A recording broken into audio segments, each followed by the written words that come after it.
learned there's an advanced form of the disease called geographic atrophy, or GA. His struggle with vision loss made me want to help others know about GA's warning signs. For some, straight lines seem wavy, like when looking at a door frame. For others, blurry or missing spots can make it hard to read or see loved ones' faces. Many have trouble seeing in low light, making driving at night difficult. GA gets worse over time and cannot be reversed. If you've been diagnosed with AMD and notice vision changes, don't wait. Talk to your eye doctor about GA today. Learn more at gawon'twait.com. That's gawon'twait.com. Hey, Ralph, got another solar question for you. Okay, but did you check out the Harman Solar podcast first? The what? The Harman Solar podcast. We put new episodes up twice a month that teach you all the things you ever wanted to learn about solar. We discuss things like how solar works, the roofing, sales process, demand management, everything solar. Show like this needs some real smart thinkers, huh? Well, yeah. So you got some really great guests then, huh? Almost every show. Is it on Spotify? Yep. iTunes? Yep. Just search it everywhere. It's the Harman Solar podcast. Go check it out at harmansolar.com. There's a reason why conventional healthcare is referred to as practicing medicine. Hi, this is Dr. Hannah Lindsay. At the Naturopathic Physicians Group in Scottsdale, our doctors are experts in full spectrum care using a natural approach. I regularly see patients with a variety of acute and chronic health conditions, including many autoimmune and rheumatological diseases. We can restore pain-free joint function and balance immune, digestive, and hormone systems, which often improves both immediate physical symptoms and overall well-being. We emphasize natural and holistic interventions with lifestyle changes and take advantage of the full palette of care options from traditional remedies to modern science. We collaborate with experts in a wide range of health disciplines, including physical therapists and specialist physicians, referring patients as needed to ensure the most effective care possible. So how about a second opinion on your health? You might just end up feeling like yourself again. Call Naturopathic Physicians Group at 480-451-6161. That's 480-451-6161, or go to naturopathicgroup.com. All right, so there we were, cruising through the new open-air zoo when I realized that the park was closing in like 15 minutes. That's when the afternoon took an exciting turn. Luckily, we were in my Nissan Rogue. With its powerful DC turbo engine, well, we had more than enough time to see all the animals. Whoa! And outrun a few! Drive the Nissan Rogue. Now get the 2023 Nissan Rogue with best-in-class fuel economy among gas engines. Availability is limited. Shop at your local Nissan store or at nissanusa.com. Auto Pacific segmentation, excluding hybrids and electric vehicles. 2023 EPA fuel economy estimates from 28 city 34 highway to 30 city 37 highway for 2023 Nissan Rogue. As shown, Nissan Rogue Platinum all-wheel drive, 28 city 34 highway. Actual mileage may vary. KQFN AM Tempe, K257 CD Phoenix at 99.3 FM, K240 EU Fountain Hills at 95.9 FM. Listen to the Daily Blender, weekday afternoons 3 to 6 on 1580 and 99.3, The Fanatic. All right, people, settle down because it's time. Time for what? Showtime. When does it start? Right now. 3, 2, 1. Let's get on with the show. Let's do it.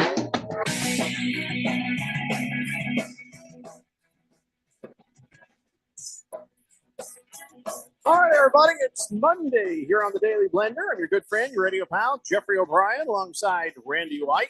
Got Keon Rose in the control room, and you guys are on the Fanatic text line, 888-368-1580, as we broadcast live from the Harman Solar Studios in Scottsdale. And I learned something this weekend in a very manly way, Randy. Okay? Man card accreditation, but I decided that in one of our rooms that has its own air conditioning, I decided to go in there and change the thermostat to one that's programmable. Yes. That's been on the honeydew list for about 3 years. And maybe 4. So I go in there and I learned something. Just about any piece of equipment is a smoke machine if you wire it wrong. Okay. It wasn't my fault, though. It wasn't my fault. The previous owners of the house had wired, they'd wired it wrong.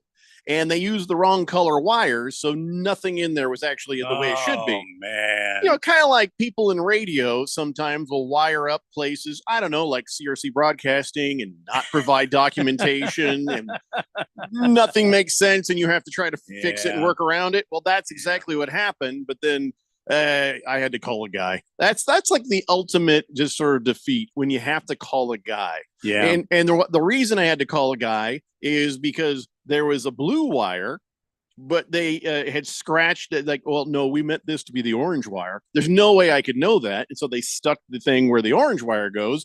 But with the new thermostat, I stuck it where the blue wire goes. Tried it out after I hooked it all back up. It works in air conditioning. Flip it to heat. That was the noise. Oh, that is the noise of a $350 transformer going out in your air handler. Oh, in an odd smell for a minute. So yeah. Anyway, so if you do it wrong, any machine is a smoke machine. Yeah, that was fun. So good. I don't think it was very fun at all. Yeah, at least I didn't do it wrong, but now I'm like, maybe I should have. I don't know. How am I supposed to know that they didn't use the orange wire? They used the blue wire as the orange wire, and then they stuck it where the well, there is no way to know that. Yeah, the only way you can do is to ring out that wire, just tone that wire and find out where it. Well, it's not audio. There's no tone. Well, you know what I mean. If I had known that it was wrong, then I would have opened up some things and seen where the wire goes, and still not knowing what I was looking at. I don't do air conditioning, but here's the thing: I did nothing wrong. And at first, the guy tried to say I did. Then later, he said I didn't. Thank God, my wife overheard that from the other room, because I'll tell you what: there's nothing worse when you go in there and you try to do something you say you can do, and then the look you get when something goes wrong. You know that look. You know that. Every man listening knows that look. Yeah. I hate that look. No matter what you try to explain, in their head, they're thinking one of two things. My dad could have done that, or my ex could have done that.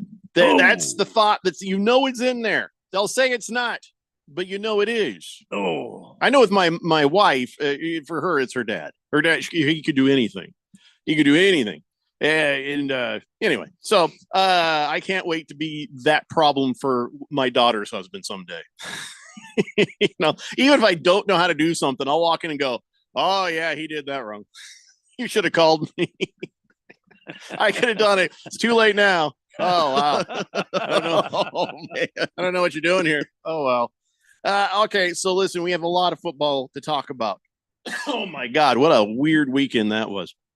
What a mess of bad officiating, injuries, upsets, plenty of upsets in the world of the NFL football. But before we get to that, there are some people upset about the college football playoff situation and how Florida State got left out. So I'm hoping that our college football expert, Keon Rose, can explain this in an emergency session of Keon Rose's college football dance party.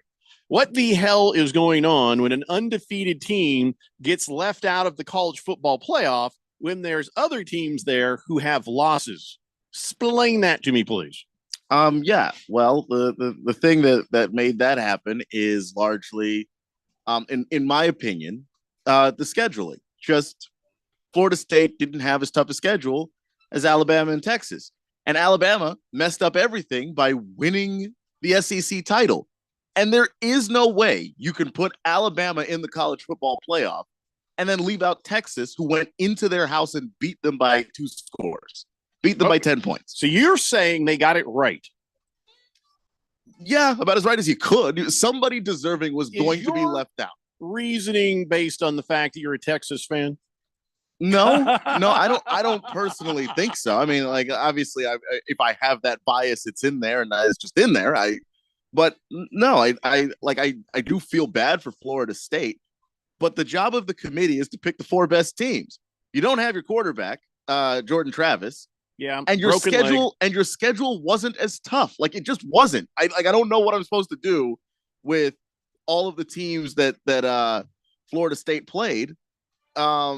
when you put that up against what Alabama had to do and what Texas had to do, the Big 12 was a better conference this year. The SEC was a better conference this year.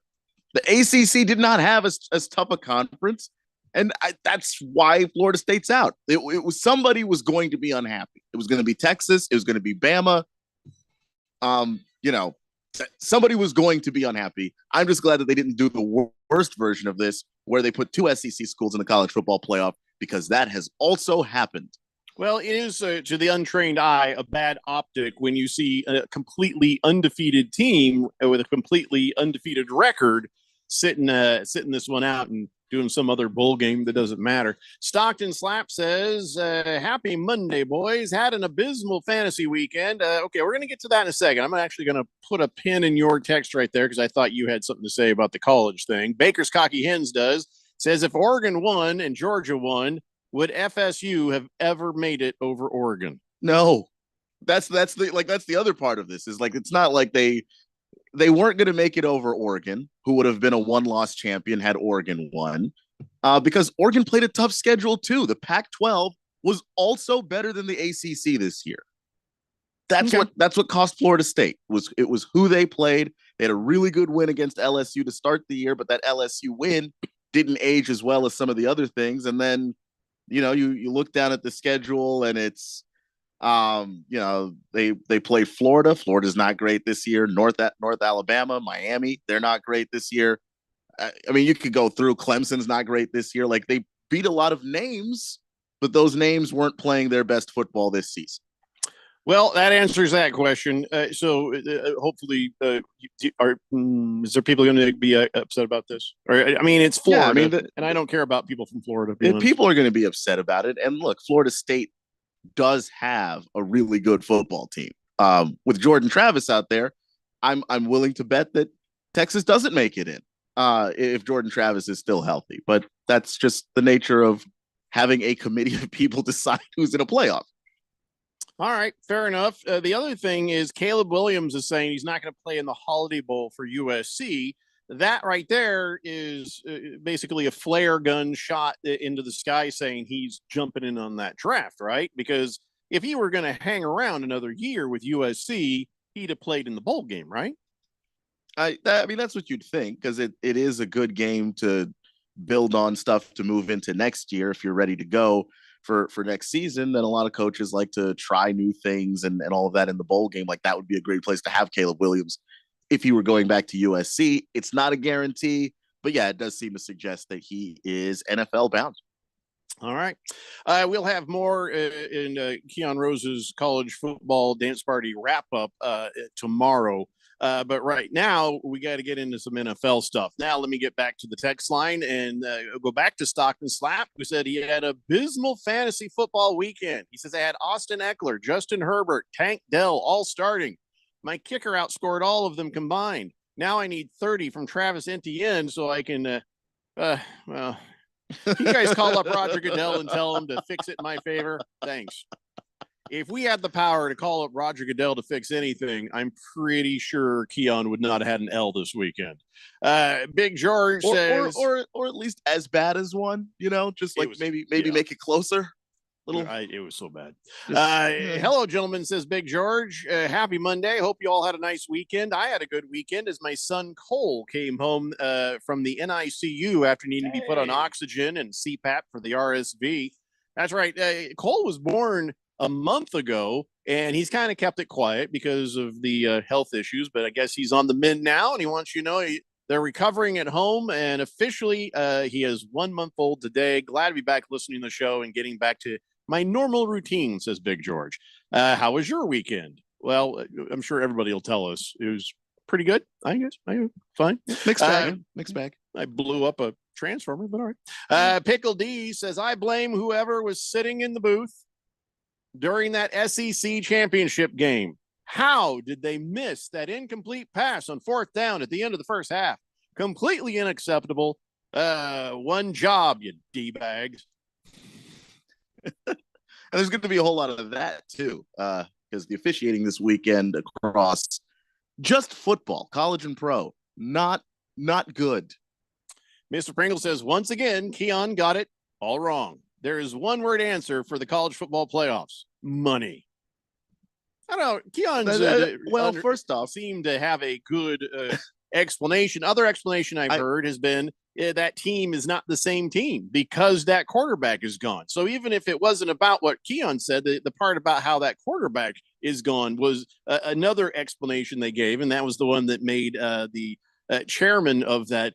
He said, "Oh, it's just despicable." It's like, all right, well, take it easy. Money is not the factor here because if so they let Cincinnati in a few years ago. Where's the money in Cincinnati playing football in the college football playoff? I dare you to find it. Like everybody was just clamoring for Cincinnati. No, they earned their way in, or at least earned their way into the conversation, and then got smoked the moment that they showed up. They're trying to pick the 4 best teams, okay? FSU is not going to make you more money or less money than Texas. They're both gigantic schools with deep pockets and massive fan bases. What are we doing?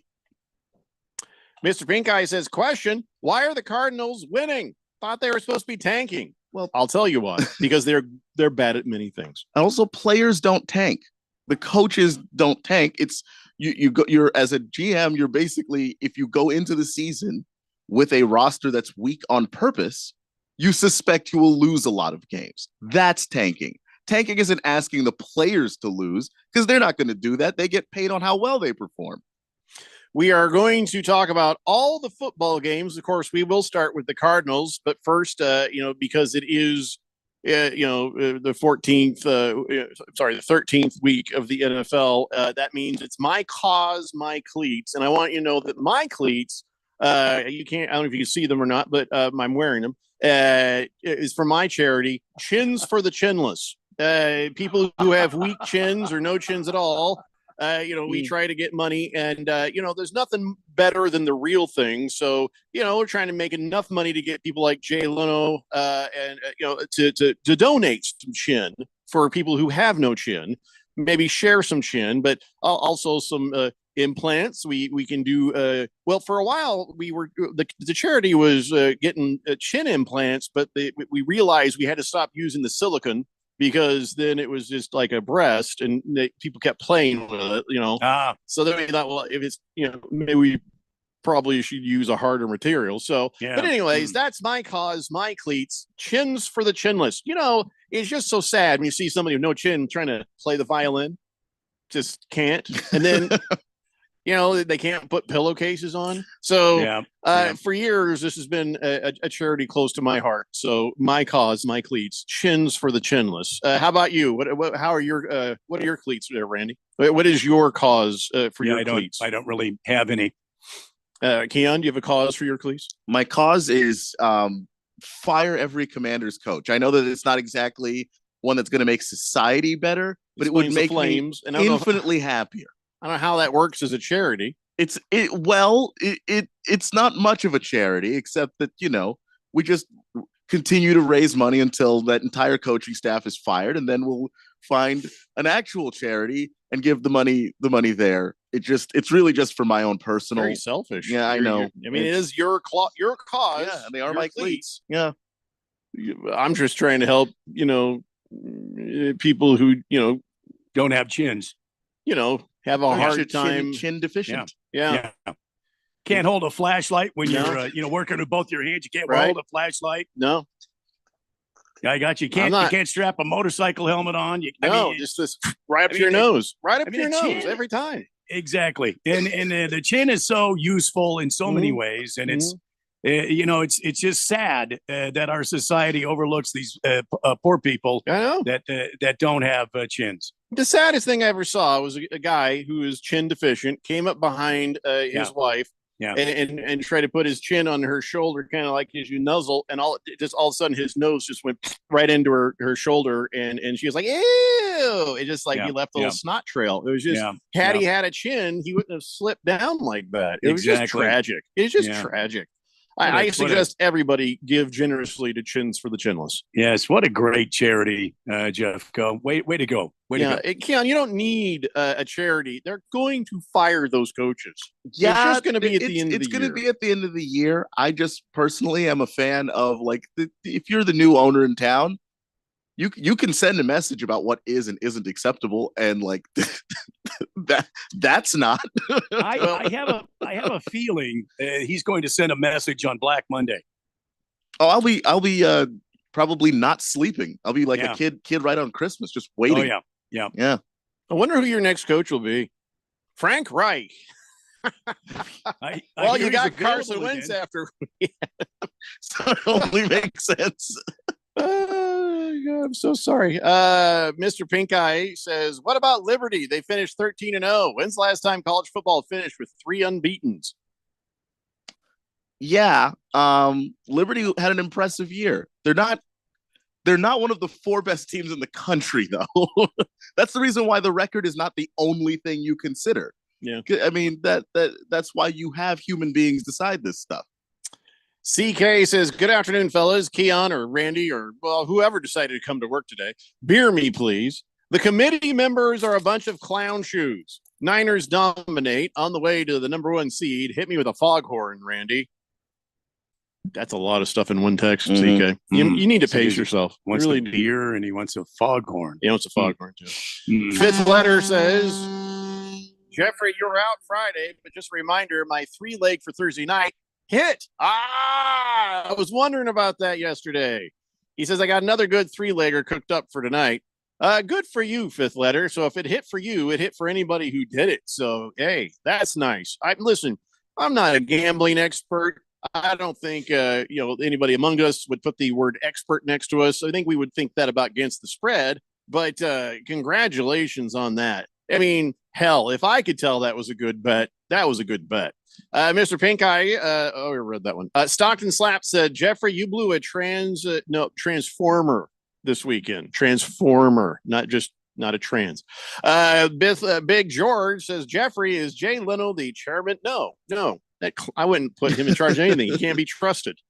Jay Leno can't be trusted to do anything. He can't be trusted to do what he says with Letterman and Conan O'Brien. He can't be trusted to prime the pump on a gas pump for an engine. That's why he caught fire and he's got him. He burnt up, right? Jay Leno got burnt up pretty bad, right? I did hear that. I didn't see him after. Crispy critter. Yeah. I know that Conan O'Brien and Letterman probably. Jay Leno got caught on fire. Oh no. What a shame. Oh, Mr. Pringle. No, I didn't say that. Hookamati says, hold on here. Where's this thing? Hookem and Jeffrey. I thought your Colts were supposed to tank this year. I don't know what you mean by Hookem and Jeffrey. I think those were 2 separate thoughts. Oh, Hookem. Oh, and Jeffrey, I thought your Colts were supposed to tank this year. Yes. Oh, I never said that. Cardinals are tanking. My team was supposed to be educating Anthony Richardson. And if they couldn't, I thought that, well, okay, let's start losing some games so we can get another quarterback. And then Minshew stepped up, and now we're 7-5. I mean, we're not a great team. We don't deserve to be in the playoffs. I'll tell you that right now. But if it started today, you'd be in the playoffs. Yeah. They're we're a pretty good team. Turns out this Steichen is a pretty good coach. Maybe coach of the year for what he's been able to do there.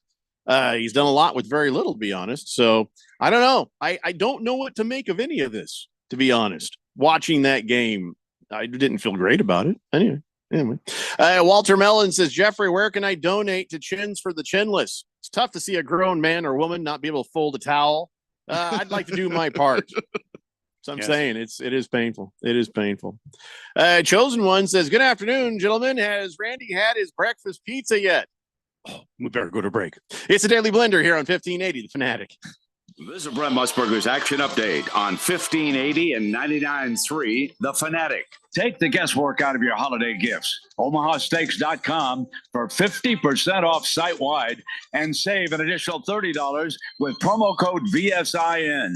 OmahaSteaks.com. NFL, the Kansas City Chiefs remaining the betting favorite to win Super Bowl 58 in Las Vegas in February. The Chiefs are plus 430 to repeat as champions. The best bet out of the NFC, San Francisco plus 430 to win the Lombardi Trophy. The Eagles, who are the NFC representatives in last year's Super Bowl, are plus 460. The Baltimore Ravens plus 700 to win the championship. The Miami Dolphins plus 900. And the Dallas Cowboys, sitting at 9-3 after Thursday's win against Seattle, are plus 950 to win the title. I'm Tony Desiri with your VSiN Action Update on 1580 and 99.3 The Fanatic.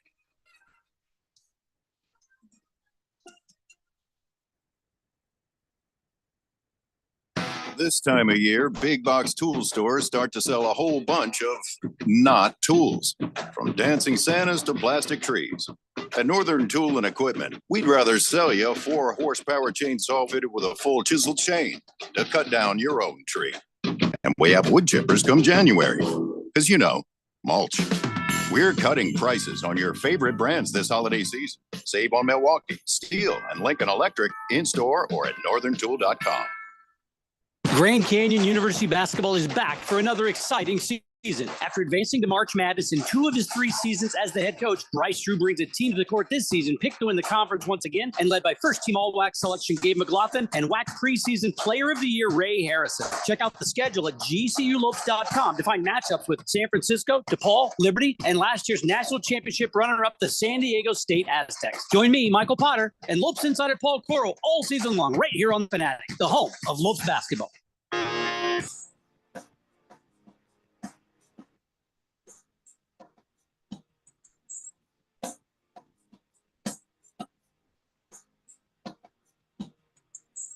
Today's Blender here on 1580, The Fanatic. Killer Rabbit says, to hold a flashlight, put pillows on a pillowcase. I do the John Elway. I use my teeth. Oh. Hey. So, yeah, you shouldn't have to. You shouldn't have to. Shouldn't have to do that if you have a good, strong chin. That's right. I feel like Killer Rabbit would be one of the people we'd help with our charity. Yeah. We don't have time for this. We have to move on and start talking about some of these football games, because today I'd like to actually finish talking about every single football game that happened on Sunday. We have a heads up on that because there was bye weeks. We all suffered bye weeks in fantasy football. By the way, Randy, you are looking to win in our matchup in the Premier League. I don't know if you know that or not. There's really no way I think I can come back. I got Jamar Chase, but unless he gets 40 points and your tight end Evan Ingram gets nothing, you just won a game, my friend. And I didn't do it on purpose. You go look at it. I did the best I possibly could with what I had. Yeah, well, as did I, my friend. And yeah, look at that. Hey, I'm not even mad about it. I'm glad you got the win. I want to see you stay up in the playoff contention. But no, you can tell if you look at it, there was no jiggery pokery or any hanky or panky on that. Skullduggery. Just did the best I could, and I got my 100. Well, every week I give you 107 right there so far. So I mean, you'll make some more tonight. I mean, I'm sure, unless Browning can't get it to Jamar Chase, which I mean, I think you and I could get it, to Chase out there as he's running his patterns. All you have to do is throw it in the vicinity, right? That's what I think. So hopefully that's what Browning does, because I'm fine with you winning. I just like to get as many points as I can, for standings. You know how it goes. Well, the game's not over yet, so there's plenty of time for you to steal victory from the jaws of defeat. We shall see. But right now, let's talk about how your team just handily took care of them Pittsburgh Steelers.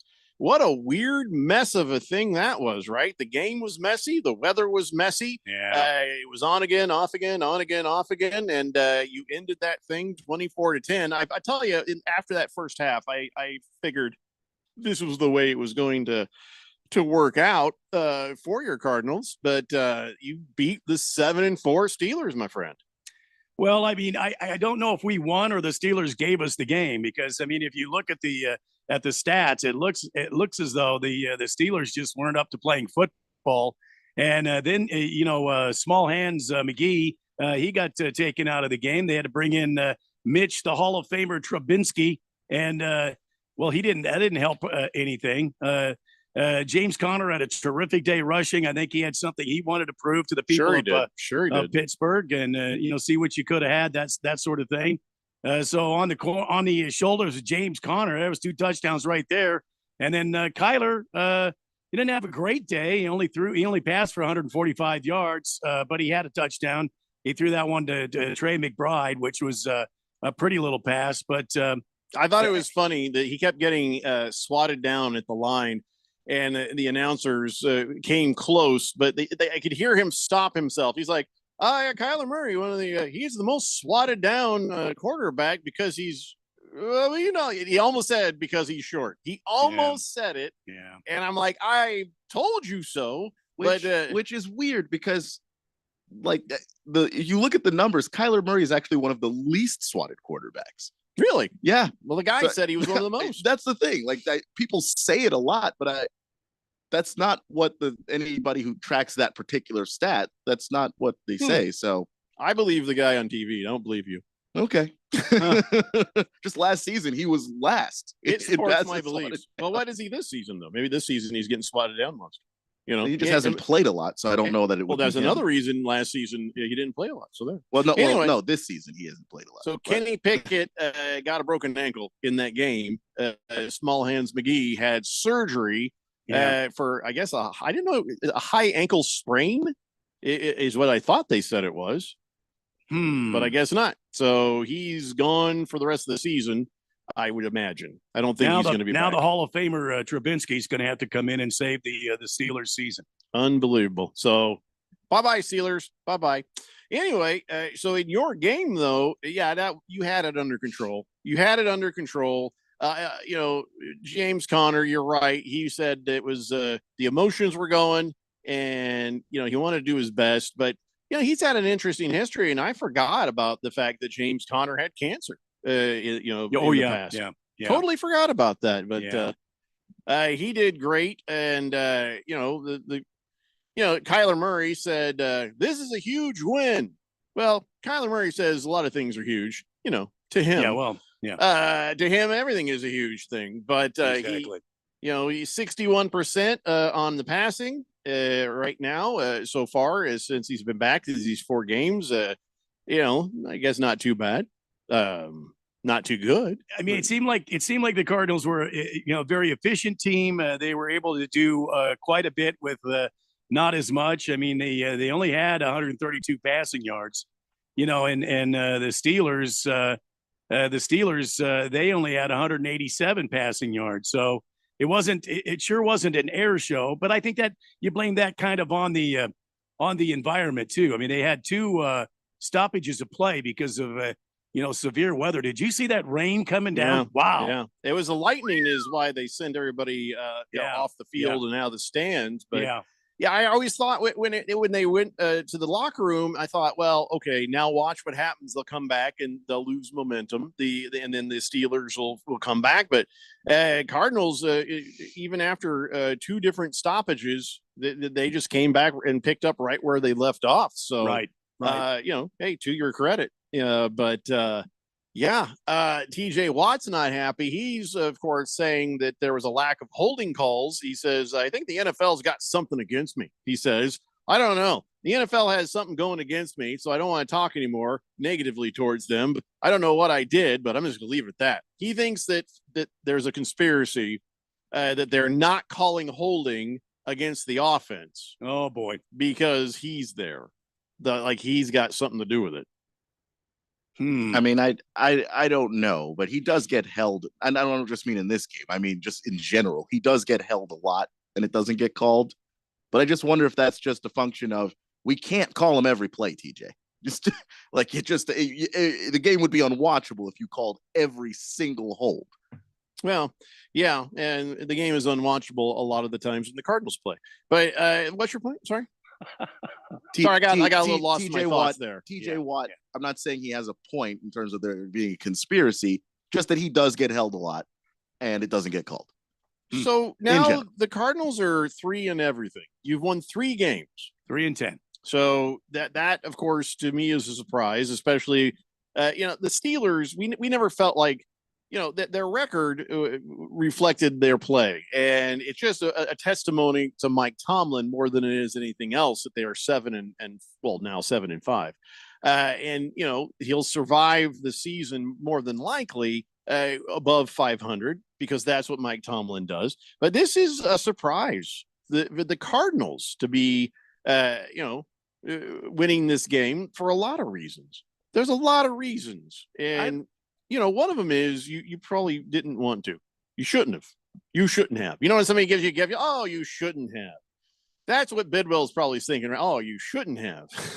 we could just got out of this contract, but now we got Kyler Murray again. So I guess we're gonna have Kyler Murray now. Because look, great. There are moves that you can make if you don't mind eating some of the salary that you've given him. But no, I don't think that the Cardinals winning this game was too surprising. This was definitely a winnable game. Yeah, fair enough. The Steelers ain't great. They're not great, and the Steelers have been winning on defense. Like, they just don't score a lot. So if you can get past the 17, 18 points they get a week, you'll beat them. I mean, that's just plain and simple. And that's what the Cardinals were able to do because there is enough talent on this roster that they're going to be able to win games like this. So this is what it comes to mind. And I know that is a small sample size when you say 4 games. Kyler Murray has been back for 4 games. You are 2-2 with Kyler Murray. Am I correct? I think I'm correct on that. Yeah. So remember when Andrew Luck walked off and decided to go on a walkabout off into the Australian outback and we never saw him again? And then they threw Jacoby Brissett in there. And I had a 500 season, and I was just like, well, okay, that's not going to get it done, is it? That's not helping. That ain't doing anybody any good. And here we are with the Cardinals. Kyler Murray is back, and he looks like a Jacoby Brissett in this situation. He looks like he's another 500 quarterback in the situation. And I know you're going to say, well, look how he came into the league. Well, everybody comes into the league with something like that. And then reality sets in and defenses figure out how to play you. And then the reality sets in. And I think in reality, Kyler Murray is a 500 quarterback. I disagree with that. So winning this game ain't helping is what I'm trying to tell you. I don't know that Kyler is a 500 quarterback just in reality. I also just happen to think that this roster, top to bottom, is pretty empty. There are talented players at spots, but it's not a complete team or even close to that. They weren't well constructed before. And so now, Kyler's coming back to a team that, by the way, the guy that had the job previously managed to win 1 game in nearly twice as many. So I don't know that this is the proof that Kyler is a 500 quarterback. Proof, but I'm just saying it's trending in that direction, if you ask me. Okay. I just don't know that Kyler being 2-2 provides that evidence, in my opinion. So I'm just saying, something to keep an eye on. I'm just saying. Just don't think you're going to get to the promised land. Many quarterbacks on this team would be about 500 if they were. I understand what you're saying. Yeah, I understand what you're saying. That doesn't mean that they should keep him or anything like that. Just saying. Well, all right. So, Randy, why don't you give us your full thoughts on yesterday's game and your current state of things with the Arizona Cardinals? Well, the current state of the Cardinals is a complete and total mess. I don't think that this squad's going to get it done. And personally, I think they're just letting Kyler Murray go out there and see what they have. And I think that this, like Keon said, this team is devoid of any real talent and togetherness. There are some individuals out there that are extremely talented, but if you look around the league at other teams in the same position, I mean, we're just not that strong, not that good. And I think that Monty, at his second draft coming up next April, and a guy that's been working a waiver wire, and a guy that is collecting draft picks and things like that. I think that Monty's going to try to start the process of building a championship style club to come out here. Now, is it going to surround Kyler Murray? I don't know. I don't know how Kyler's going to fit in this system, what this system is good with Kyler. I think they've got to move him out and get him into passing lanes rather than sitting in the pocket where they can swat the ball down. You know what I mean? They're going to have to move him around and move, as Keon likes to say, move the pocket around and get him to go different portions of the field and work within his strengths. So that's kind of what I'm thinking. I think we're maybe still a ways away from being a classic NFL contending football team. But I think that it can be done. Will it be with Kyler? That's one of the big question marks I see going into the offseason. I'm going to just predict it. I mean, I'll give you a hot take, I guess. I've already pretty much said it, but with Kyler Murray, you are going to be maybe a 500 or 600 team. Even when you put better pieces in there, 500 or 600 or lower team, and you won't get any further. This is not a Super Bowl quarterback. This is a guy who can win you some games. He ain't going to win you a lot of games, but he's winning you enough games where you sort of think, oh, maybe. Blissful Hayes says Kyler is 6 games below average, according to his win-loss record. He's 27-33-1. But again, to Keon's point, he is saying, well, the team that's around him right now, you can't be surprised they're losing, and it's probably not because of him. Okay, well, I'll give that as a possible thing. CK says, Keon's right, Jeffrey. Willow isn't a 500 quarterback. He's worse. Comes up a little short on the 500 mark, and also quotes the record again at 27-33-1. Yeah, like for me, I like stats a lot, but I try to use stats to give me context. I don't use the stat to tell me what the thing is. So the quarterback record is just context to me. It doesn't tell me whether or not the quarterback is the reason why they're below 500 or at 500 or even above 500. Right. So you look at, now you've seen quite a few of these football games. You showed up. Kyler Murray has been here for, I don't know how long. You've been here a couple of years. Too long. Kyler Murray's been here for 3 or 4 years. I don't know. It feels like forever. But so when you look at all this, when you watch all this, right? When you look at Kyler Murray, you say the stats provide context, but there's also what you see. What do you think is going to happen here? Do you really think Kyler Murray, quarterback of the future for the Arizona Cardinals, do you think they will win? Do you think this is a winning quarterback in any system? What is you're telling me what it's not? Tell me what it is. Well, I do think that you can win with Kyler if you have a system that supports his strengths and talent around him, which includes. Is it too big of an ask for the system around him to compensate for how little he is? And I'm sorry, but that is generally the biggest detriment to him. So you have to create. I don't think it is around him to compensate for that. I don't think it is, because shorter quarterbacks that have been able to succeed, and I understand that Kyler's like the shortest one outside of Wilson. Outside of Bryce Young. Kyler's like definitely the shorter one. So I'm not saying Bryce that Young ain't doing so good right now. I understand that, though they have the same problem.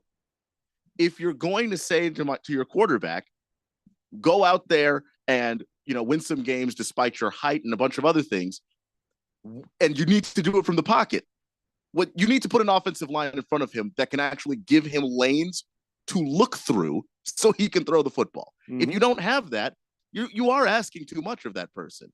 And so I'd like to see the Cardinals do that.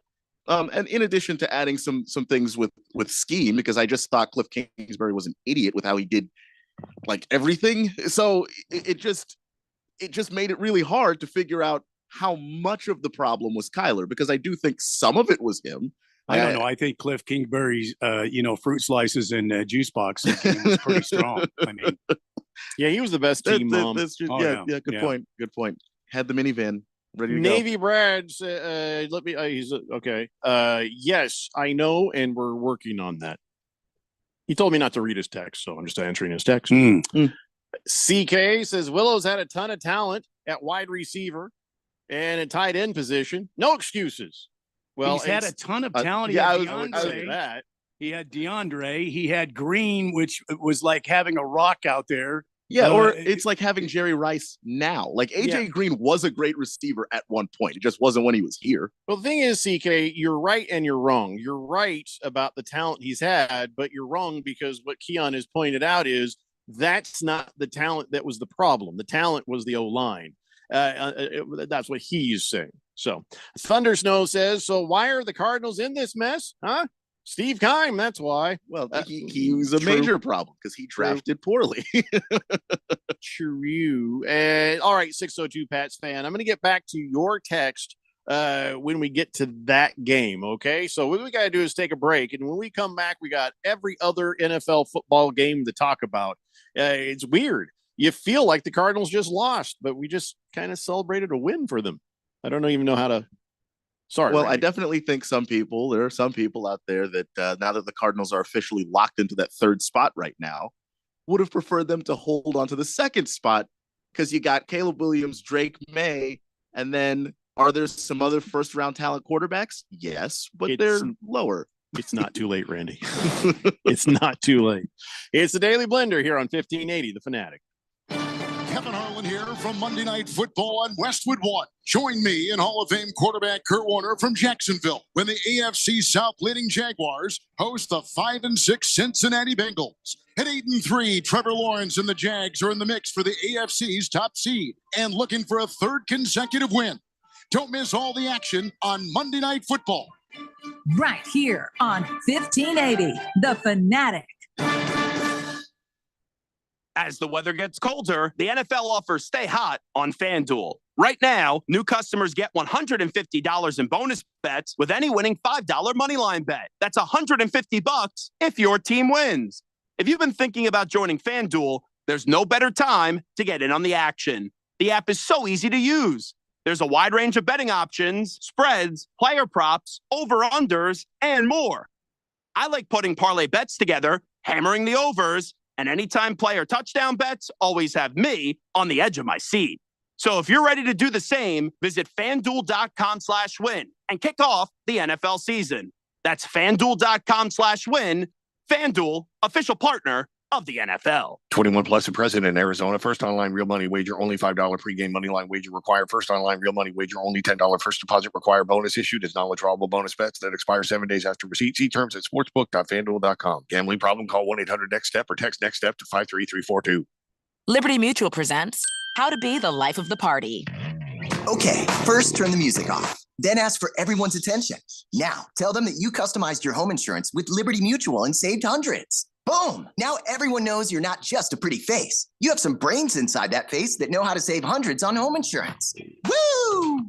Only pay for what you need at libertymutual.com. Based on recent survey of new customers who switched and saved. Underwritten by Liberty Mutual Insurance Company and affiliates. Excludes Massachusetts. Liberty, liberty, liberty, liberty. Wesley Financial Group is not a law firm. This story is called The Ugly Truth About Timeshare. If you think you've done your family a favor by buying a timeshare, you need my help. Hello, I'm Chuck McDowell, CEO and founder of Wesley Financial Group. 10 years ago, I started helping folks cancel their timeshare. In the process, started what's now called the timeshare cancellation industry. Timeshare is the only thing that you can buy that you can't tell me how much it's going to cost or when it's going to end. When you buy a timeshare, you give them a blank check to fill out any amount they want for annual maintenance and assessment fees. The crazy thing is, this never ends. Even when you die, your family's now going to be stuck with this burden. Stop the insanity today. Call my office now. If we take you as a client, I guarantee we'll cancel your timeshare or you'll pay nothing. Call for your free information kit. 800-462-3333. That's 800-462-3333. 800-462-3333.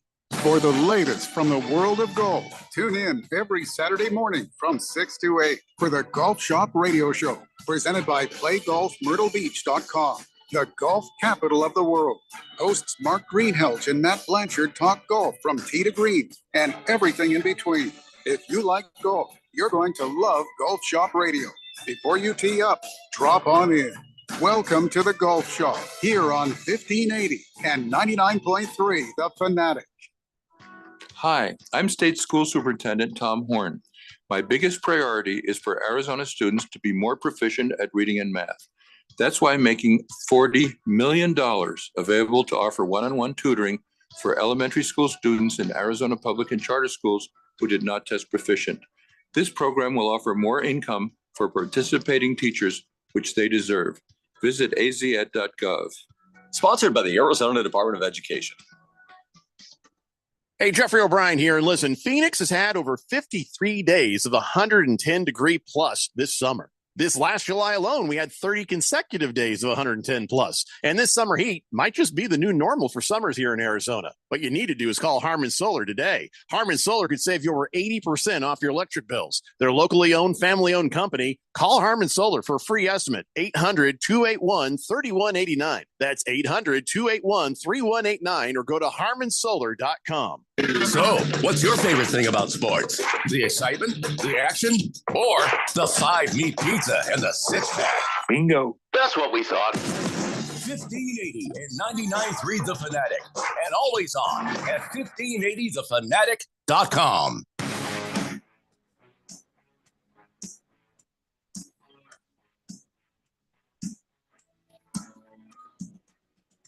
Today, Blender here on 1580 The Fanatic. Coming up at 5:30, you got Bengals and Jaguars for no other reason than your fantasy football needs. I mean, let's be honest. Well, maybe some betting too. Yeah, betting and fantasy football. Outside of that, there's no reason. There's just not. It's funny because I look at some of these games and I'm like, no, gonna get some stuff done around the house, I guess. Anyway, tomorrow, I believe at 6:45 p.m., we've got San Diego State at GCU. There is a GCU game tomorrow. So anyways, something worth listening to, right? 888-368-1580. I want to move on, but text line kind of still wants to talk about the Cardinals. CK says, hey, don't forget Christian Kirk too. Okay. Cardinals online wasn't bad last year at O-line. At worst, they were average. Kyler talking sacks by running out of bounds short of the scrimmage counted against the O-line. Kyler running out of bounds. Why would that be? I don't think that would be scored a sack. Yeah, I don't think unless there was a player in the neighborhood that pushed him there. Maybe I don't think that would count as a sack. No, and also I don't think that the O-line was average last year. I thought they were bad. The O-line this year is actually better than last year. Yeah, and look, they used their first draft pick on a tackle, and the O-line's better. I can't imagine why. Like it's just. I wonder where I'd heard that before. Would just start drafting some offensive linemen. No, let's get another damn linebacker. Okay, all right. You know, I don't know if you know this or not, but Steve Keim used to drink quite a bit. It's actually come up once or twice. Well, and he's not at the boss anymore, so it doesn't matter what. It doesn't. Yeah, that's true. Even though I did see his very shiny round head on TV the other day, and I was like, who wanted your advice? Yeah, they're talking to people. Expertise isn't the right word because you'd actually have to be good at your job to be an expert. But well, you got Rex Ryan on a show. That's true. Navy Brad okay, fair enough. All right. Navy Brad says, can you clarify to me on why the Cardinals game got delayed by rain? You just clarified it to yourself, and it wasn't really rain, it was lightning. Wasn't that they didn't want to get wet? You know, it's that they didn't want to get electrocuted. They'll say rain, sleet, or snow, the game will go. Lightning, everybody run for your lives. Yeah, you are the tall. Yeah. If you're the tallest person in the middle of an open field. True. What do you think's going to happen? Yeah. All right. Well, at least Kyler was safe. Lest we forget this team. This team under the leadership of Kyler Murray, they ripped off like 11 games in a row. Say what? When was this? Just 2 seasons ago. I know it's hard to remember that, but just 2 seasons ago, Kyler Murray led this team 11 games in a row, 11 wins in a row. They didn't seem like much of a leader once they lost a couple of games and he was sitting there pouting on the bench. But if you say so, I would agree with it. But you say so. He does have a resume filled with some winning. So I don't know that I've given up on Kyler Murray 100%. I think he was in a horrible football system with Cliff Kingsbury, absolutely horrible. And I'd like to see what he can do here. But maybe the team, Monty and the rest of the administration have other plans that we don't know about. I'm sure they do. So, well, I'm in a sort of weird, similar, kind of not similar situation with Mike Holtz. Right now, we are 7-5. We are, as Keon said earlier, in the wild card if the playoffs started today. And listen, I don't expect anything. As soon as Anthony Richardson hit the field, all I said was I expect nothing from this season but the education of Anthony Richardson. He kept getting hurt over and over again, and then now he's out until next season. Still don't know what we have with Anthony Richardson. Will he come back smarter? I don't know. But Gardner Minshew, he did step up, and he has done sort of okay. Not great. I wouldn't even say he's doing any better than Jacoby Brissett did that one season. Gardner Minshew's fun. Gardner Minshew comes with some swag, but he also comes with a guaranteed interception when you least need it. And, he's just sort of okay. He's just sort of okay. Gardner Minshew is just sort of okay. He's fun, but he's sort of okay. And, I don't expect we're going to the Super Bowl. I'm not expecting we're going to win even the first playoff game. If we even get there, there's still a couple of games left where we could find ourselves back out because that's a pretty tight race in the AFC right now. Everybody's in the hunt. So we just happen to have 7-5 right now. So we're just happen to be sitting there. And I'm not going to be mad if we don't go. I'm not going to be mad if we don't win because this is not a fully realized team right now. I don't know what's going to happen next season. Anthony Richardson can come back in a game or two later. He's injured again. And then what? I mean, I've got, I got issues. I got issues with this team. This is a team that's sort of flailing. And I see the Cardinals as a team that is flailing because, until you've got that one position sorted where you're like, that's our guy, that's our quarterback, it's kind of hard to figure out the rest. The Colts are going to need some more pieces. They're going to need some more, premier wide receivers. They're going to need some more help on the O-line to just make sure that you can protect your guy. But, it's pretty well coached team. It's pretty solid backbone of a team. And, the Colts have always been pretty good at that kind of thing. But did it do us any favors to win all these games? Maybe it didn't.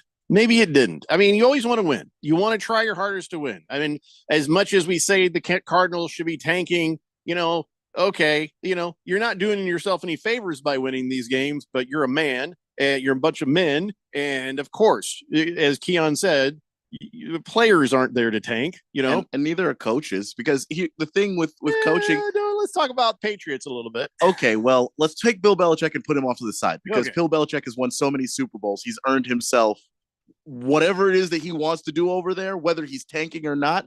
Some of the draft picks he's made would get other people fired. He has survived because he's Bill. Everybody else, though, like for instance, the texter that was bringing up Kyler Murray's quarterback record. That's the stuff that gets held against you when it's time to get paid, when it's time to look for a new team, when it's time for all of these other things. You don't want that stuff on your record. So there's no coach like Shane Steichen does not want 4 and 13 on his record. 7-5 is working pretty well for him because that means they get to go, you know what? Maybe some things were off. Maybe Anthony Richardson, if he were healthier and developing, we could be in a different place. But we don't blame Shane Steichen. That's the part there. So what I'm trying to get at here is I feel like we're still without that main position. I have doubts about Anthony Richardson at this point.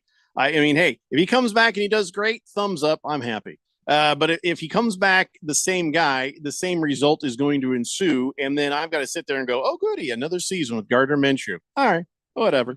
At some point, I'd like to get back to winning. I'd like to get back to playoffs. I'd like to get back to Super Bowls.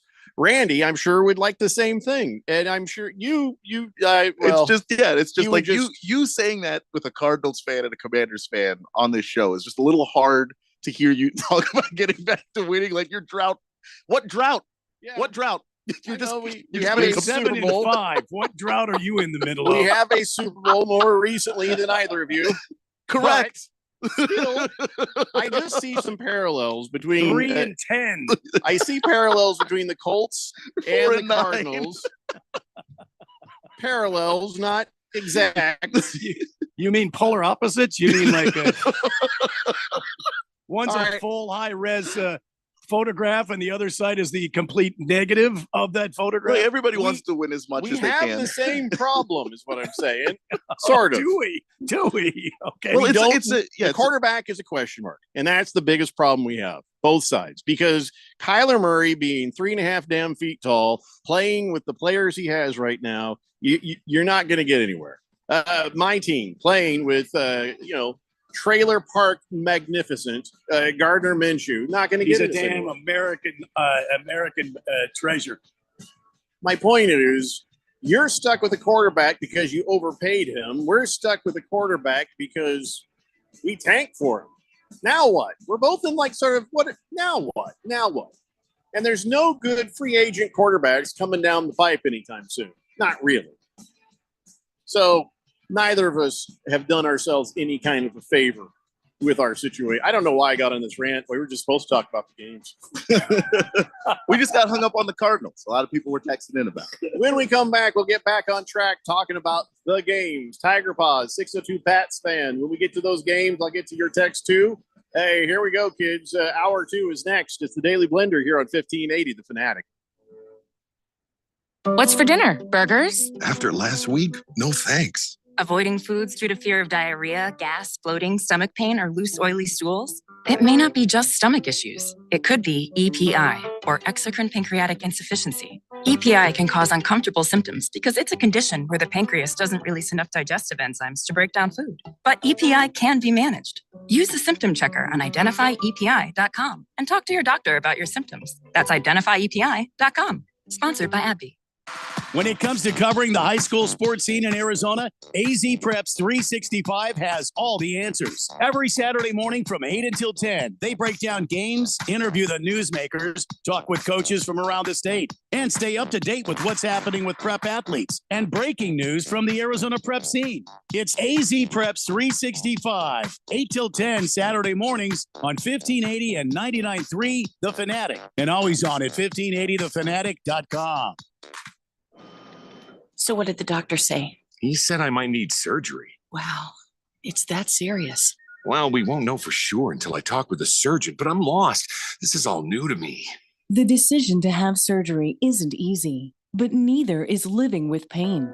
There is an alternative to surgery. At the Naturopathic Physicians Group in Scottsdale, our doctors are experts in full spectrum care using a natural approach and can restore pain-free joint function so you can avoid surgery. Patients come in for a variety of issues, including joint pain, chronic conditions, and issues specific to men's and women's health. We also help restore balance in immune, digestive, and hormone systems, which often improves both immediate physical symptoms and also improves cognition and emotional stability. So when traditional medicine suggests you need surgery, how about taking another approach? Call Naturopathic Physicians Group at 480-451-6161. That's 480-451-6161. Or go to naturopathicgroup.com. With all the school supplies your child will need over the years, it can be easy to overlook the most important one of all, money, which is a good reason to open an AZ 529 education savings plan. Whether you invest $15 or $150 a month, your money grows tax-free. By the time your little one is ready for college, vocational school, or workforce training, they'll have all the savings they need to get the job of their dreams. Visit az529.gov to get started. This message is sponsored by the Office of the Arizona State Treasurer. Eating, working, living pain-free. These are a few of the things many of us take for granted. Yet for many United States military veterans, finding and affording oral health care is a challenge many of us don't think about. Dental Lifeline Network is looking for dentists who can change this. DLN is asking dentists and their teams to volunteer to see one veteran with special needs one time per year. Visit willyouseeonevet.org to learn more. That's willyouseeonevet.org. KQFN Tempe, also transmitting on K25CD Phoenix at 99.3 FM and K240 Round Hills at 95.9 FM. All right, people, settle down because it's time. Time for what? Showtime. When does it start? Right now. 3, 2, 1. Let's get on with the show. Let's do it.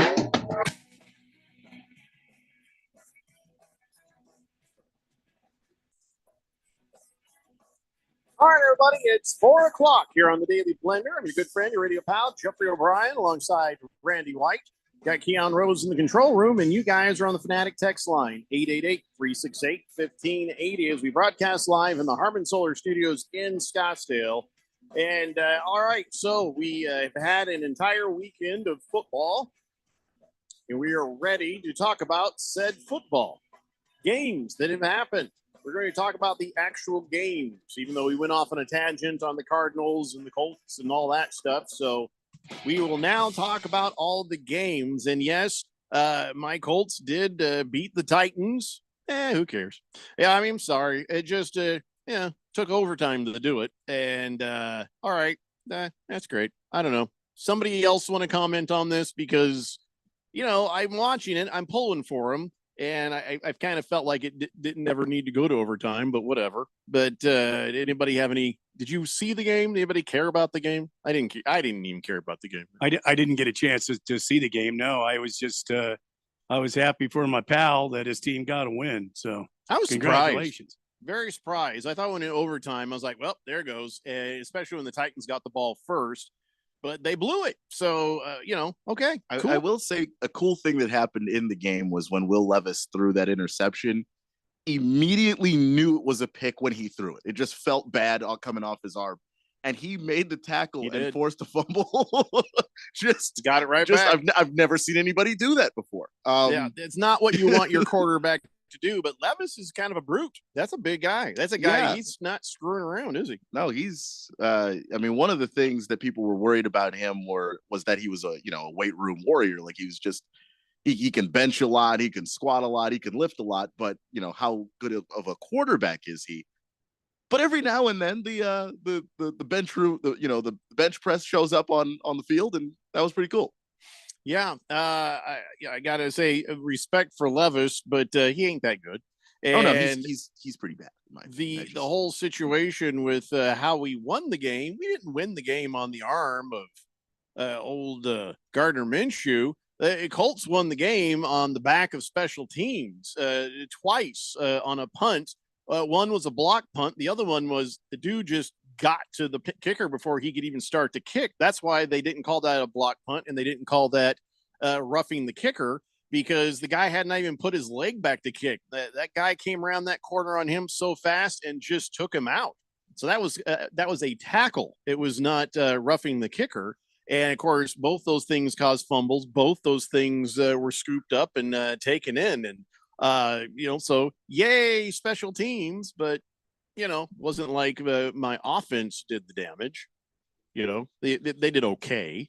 Although, I'm happy with our special teams. I'll tell you who's not happy with the special teams, the Titans, who immediately fired their special teams coordinator after the game. And I don't think that's fair, because Craig Ackerman, he's all right, here's what we're doing. We're going to do this, and you block that. But you can't. That's the O-line too. It's O-line as well. Why didn't you fire the O-line coach? You fired the special teams coordinator because the O-line let guys come around and get to your kicker. Well, that the doesn't thing is seem the like special, they fired the right guy. The guys that line up on that offensive line, though, are part of that special teams unit. They know that what their assignments and responsibilities and are. Some of those guys are already part of an existing O-line. So why aren't they doing their jobs? Well, I don't know if they're not doing their jobs as offensive linemen. Like, for instance, there are guys that don't like to be on special teams. They think it's beneath them. They would rather, be part of the regular offense or defense. And so they don't take it as seriously. So I don't know what the situation is. They know. But if those guys seemed particularly unprepared to play special teams as opposed to what their other duties might have been, well, that could get you fired. I'm not saying it's justified. I feel like you're missing the real story here. I just don't know what you're missing the real story, because here's the real story. I got to play these guys twice a year, and I want this special teams coordinator to be there. I understand that. I just don't know that Mike Vrabel is taking your happiness into account. Well, that's unfortunate. That is unfortunate. So Derrick Henry, we thought was in concussion protocol. He is not in concussion protocol. They're like, we don't know what you're talking about. He's fine. They checked on him this morning. They checked on him last night. He's okay. Turns out he doesn't have a concussion. So no problems with Derrick Henry. He didn't have any other I don't think he had any other kind of injury on that. So I guess he'll be good to go next week for you. But yeah, the Colts, there are moments where it looked good. There are moments that look bad. But again, I know my team like you know your team. And all I know is, yeah. Yeah. Blissful Hayes is trying to say Gardner Minshew is the best quarterback in Colts history. Shut up. It's just dumb thing to say. It's just not even funny though. It's dumb. just National damn treasure. I even have it on here. Blissful Hayes pre-read / not funny, and yet I still read his text. Why do I do that to myself? It's just a habit. All right. Let's see here. Navy Brad says, this past weekend of football, how many interceptions did Josh Dobbs throw during the bye week? Come on, be nice to Josh Dobbs. He had a bad game. He had a bad game for you, Navy Brad. He had a bad game for you. So just see what he does next time. Just to see what he does. Big George says, will you guys talk about that amazing, and I mean amazing, New England Patriots? Yes, we will talk about it. Cool Hand Brandon says, good afternoon, fellas. I'm sure I'm late on this, but man, it felt good to get a W against the Eagles yesterday. Hashtag not hot, not cold, just cool. Yeah, well, we're going to get to that game. You're not late, so hang in there. Beer Bob says, hey, guys, don't fret. There's going to be Mac Jones and Bailey Zappi out there for you next year. Free agents. Oh, it's not. No. Let's talk about your horrible game, Keon. I mean, as quickly as you want to get through it. I mean, faster the better. So Tyreek Hill wants to thank your team for disrespecting him and putting him in a single man coverage. Why was Tyreek Hill in single man coverage? I mean, I would imagine Ron Rivera has seen a few other football games. He actually maybe has watched some tape on Tyreek Hill. I assume he has, but after watching yesterday, I can't be 100% certain that that's true.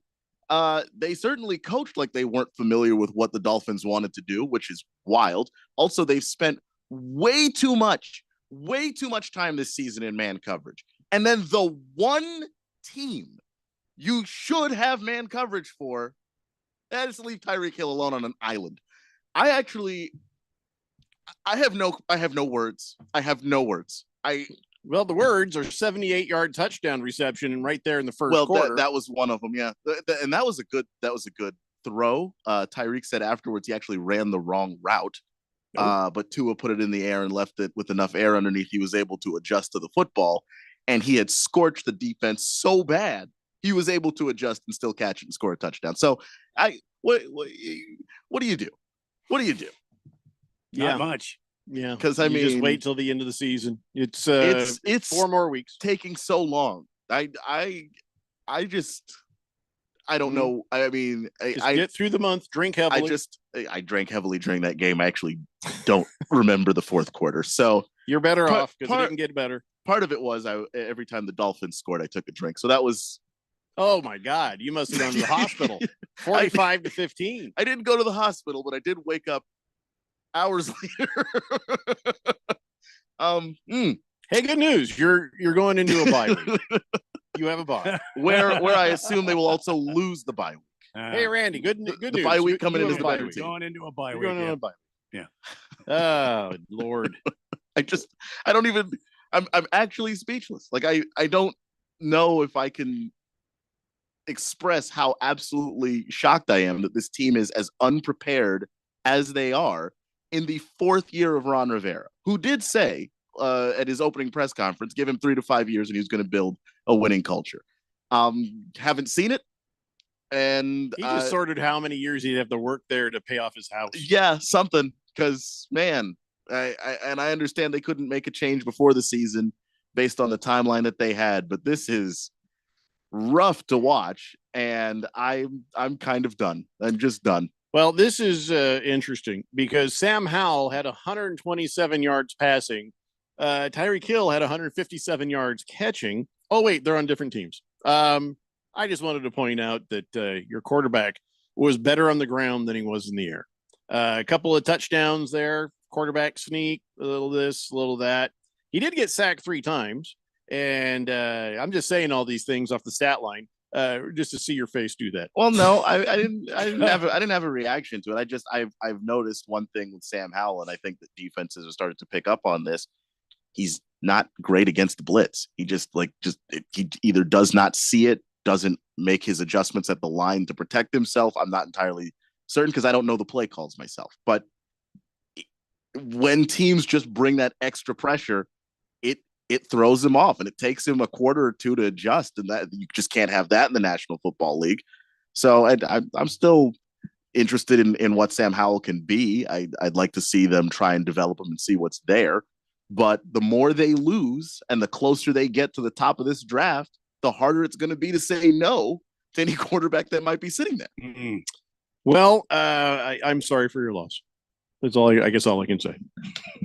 I mean, seems like the nicest thing to say. You mean you're sorry for my lost season? Because like that's it's all gone. So where are you in the draft right now? 4, 5? What are you? 3? No, they're not 3. Cardinals are 3. Okay. They are. I think they're 5. I want to say no, they're 4. Yeah, Commandos are 4 and 9 right now. So yeah. And by the way, Jonathan Allen, he's just like, you know what, I just want to win, and I play this game to win, and I'd love to win here, but I want to win first and foremost, if you know what I mean. So it's always going to be in the front of my center of my mind and everything I'm going to be doing. My career, I'd like to have an opportunity to win. That's translated to get me the hell out of here. He's been there for 4 years, and he hasn't been a part of a winning team, unfortunately. Though getting the hell out of there is going to be hard. They just paid him. So they asked him, "Hey, do you ever think about leaving the Commandos?" He's like 1,000%. I'd be lying if I said I didn't. Jonathan Allen has been playing his ass off, man. Like he plays hard every game. It just doesn't matter because that secondary sucks. Mr. Pringle says Keon saying he's speechless means he's going to talk even more. Navy Press says, Keon, what was your choice of beverages during your game? Please share. Yeah, what were you rocking there? There was whiskey and some rum. Yeah. Wow. Mm-hmm. You're a pirate. Apparently. Aye. All right. Okay, so enough about our games. Let's get to everybody else's games, and we're going to go off the Harmon Solar NFL Fan Pick'em Picks. Man, I thought I was on track to have an epic week of picks. I really did, man. I had every single one of them right except for Arizona Cardinals. That was the only one I had wrong going into the afternoon. And then I, of course, got the upset with the Chiefs, and I don't remember what the other upset was. Well, where did you land on Houston, Denver? I got that right. Okay. Hold on. I got to bring up my sheet, but I can't remember. So I got 3 wrong right now. And there's people out there who have 10. Oh, that's right. Philadelphia. I chose the Eagles. Remember, I told my wife, I said on the air, I think I said I was going to change that pick. I was thinking about changing it because at first I was like, yeah, I feel like the Eagles, man, they always have a way to win. And then when everybody was talking about how the 49ers, I was like, ooh, maybe I better change that pick. And I never remembered to do it. So that one. So yeah, I lost on the Eagles, the Chiefs, and of course the Cardinals. I think everybody but me picked Philly. Yeah. Well, whatever the case, I'll eat that. That's fair. That was it. Look, that was one going into it where obviously the result makes it look bad in hindsight. But if you didn't know what the result was going to be, there were a billion reasons you could have picked Philly and been okay. How did you know what the result was going to be? No, I'm saying we now know what the score is. It was just a blowout in favor of San Francisco, but no one could have seen that coming prior to the game. I wonder. I thought it was going to be a good game. Keon has a time machine. Why would I miss any picks Very if I had a interesting. time machine? It's a good Very point. interesting. It's a good point. Anyway, back to what we're doing here. So let's talk about all of our games in order of the Harmon Solar NFL Fan Pick'em Pick. I know we've already talked about Seahawks and Dallas from last Thursday, but it turns out that game, much to my surprise, was Prime Video's most watched game that they have had. 15.26 million viewers. So in the history of Prime Video doing Thursday Night Football, that was the game. Well, that was the game. The bar's low. They've had more The stinkers bar is low. than not. So Yeah, you're right. They've had some crap games. I Yeah. thought they've had some better games than this one, even.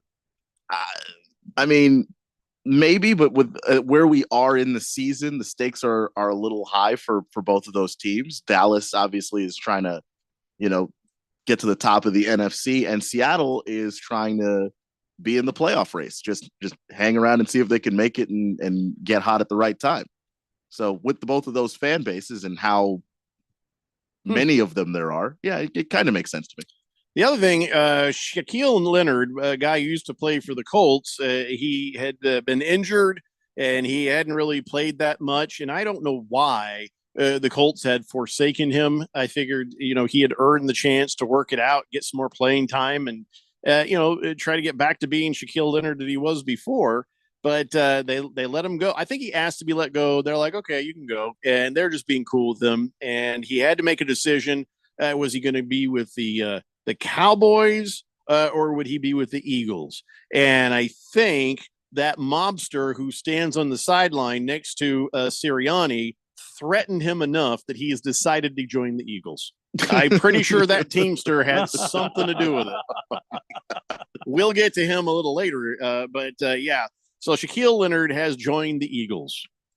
And I wish him nothing but good luck. And I'll tell you what, if he can get himself back up to even 3/4 Shaq Leonard speed, they've got themselves a good one, man. They really do.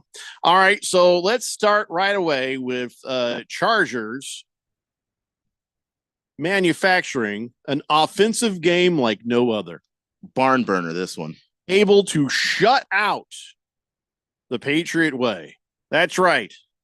The Chargers beat New England Patriots 6-0. Not one, but 2 field goals. Just an offensive juggernaut. Wow. You don't see that very often. 2 whole field goals? No. You don't see that very often. Now I'm speechless. Okay, so let's be Patriots serious. have been shut out twice now this season. Yeah. And let me tell you something. When Bill Belichick does something, he does it. When he commits to something, he commits. He's putting his own his own record on the line. He's putting his own legacy in jeopardy with this. He's hurting his own self to help this Patriots team. This is the worst season he's ever had as a head coach. It's the worst season as you could even imagine. 2-10. 2-10 for a guy who's won how many Super Bowls? He's got 8 rings. This is a guy who knows what he's doing, and it's been very head scratching for a lot of people watching what has happened. And I've been saying all along, oh, this brilliant son of a bitch is tanking. He ain't just tanking a little. He's tanking all the way, because if something is worth doing, it's worth doing well. And he has put his head down and he is running straight into the tank. He wants nothing more than to be there at the lowest record he could possibly have at the end of the season. And if you watch that game, it's almost criminal. He should be up on charges for how badly he is obviously tanking. 6-0. The Chargers couldn't give away the game. And the Chargers did their best to not win. And yet Belichick was one step ahead of them at every single turn. He's playing chess, and everybody else is playing checkers. The New England has lost its last 3 games, 10-6, 10-7, 6-0. Now that's bad. That's 1938 Cardinals bad. I saw a story on that, and I'm just like, Bill Belichick can't be that bad on accident. He has to be this bad on purpose. I think he is a man with a mission. I think he can be this bad on accident, because if you really wanted people to not think you were truly tanking, you wouldn't be 1938 bad. We all notice how bad this is. But you don't want to be so bad that everybody notices you are clearly not just bad, but like historically bad. That you're not trying to break records. but they're breaking records. They are breaking records. He is desperate for the number one pick, and he doesn't want to fight anybody for it. He's 71 years old, and he's like, I need to be done with this. I'm going to get myself a good quarterback. I'm going to build this team back up. I'm going to show everybody that I'm just as much the reason, if not more of the reason than Tom Brady. I'm getting my guy, and we're winning a Super Bowl before I retire. They are not getting the number one overall pick. It just can't happen. Meaning, is it mathematically impossible? It's not mathematically impossible, but because the Bears pick is owned by the Panthers, and I don't see any game that the Panthers can win, they're probably not getting that. So even if the Patriots don't win any games, and the Panthers don't win any games. Yeah, the Panthers only have one win. Just they got to win something. Do the Panthers play the Patriots? I think I've asked this question. I think the answer is no. The answer is no. They would just sit there on the field looking at each other, getting delay of game after delay of game after delay of game until finally it became a tie. They would just sit there staring at each other across the field. And let's see here. The Panthers. Who else is on their schedule? That maybe they could win one. I again doubt this. They have the Saints left, the Falcons left, the Packers left, the Jags left, and the Bucks, who they just lost to. Again, they're not winning anything else this season. So Bill Belichick's just going to have to settle for Drake May as his quarterback because he's not getting Caleb. Well, then they'll have to trade up, I guess. I don't know. And well, then they didn't have to with do who? all this losing. If it's the Bears sitting there and the Bears want a quarterback, why the hell would they let you trade up from 2 to 1? We've already got the spot we want. Bears have another pick, like a couple of picks later. They can still get a good quarterback. Well, the thing is that the Bears have actually won enough games that it is a couple picks later, but this is the Caleb Williams and Drake May are 1 and 2. Those are the two guys everybody wants. So yeah, you could get another quarterback later. But if you're already sitting at 1 with a chance to get the best guy, why wouldn't you just get the best guy? 602 Pats fan says, let's go Panthers. Let's win some games. Good luck. He says that was so much better with Zappy. Tanking continues. Nice win, Cardinals and Colts, by the way. Thank you, sir. And I'm telling you, Bill Belichick, he's playing the long game. This is on purpose. This is on purpose, or else he would be fired already. He's either fired or he's a genius. We will find out. That level of dominance for 20 plus years will buy you a lot of time. Will buy a lot because nobody else can get away with this. This is a Bill Belichick specific crime that he's committing against the game of football. I'm telling you, it's on purpose. I believe in the cheater Belichick. All right, we got to take a break. When we come back, we'll jump back into these games. It's the Daily Blender here on 1580 The Fanatic. Rich Eisen here from Monday Night Football on Westwood One. AFC action coming up with the Jaguars hosting the Bengals. Trevor Lawrence and Jacksonville are 8-3 and have their eye on the #1 conference seed. Now they face Cincinnati without injured star Joe Burrow. Kevin Harlan and Kurt Warner have the call on air and on the free live stream sponsored by AutoZone on Monday Night Football. Right here on 1580, The Fanatic. As the weather gets colder, the NFL offers Stay Hot on FanDuel. Right now, new customers get $150 in bonus bets with any winning $5 moneyline bet. That's $150 if your team wins. If you've been thinking about joining FanDuel, there's no better time to get in on the action. The app is so easy to use. There's a wide range of betting options, spreads, player props, over-unders, and more. I like putting parlay bets together, hammering the overs, and anytime player touchdown bets always have me on the edge of my seat. So if you're ready to do the same, visit FanDuel.com/win and kick off the NFL season. That's FanDuel.com/win.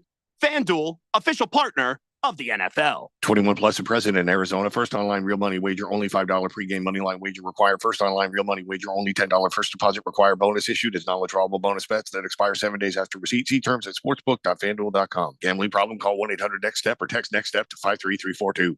For the latest from the world of golf, tune in every Saturday morning from 6 to 8 for the Golf Shop Radio Show, presented by PlayGolfMyrtleBeach.com. the golf capital of the world.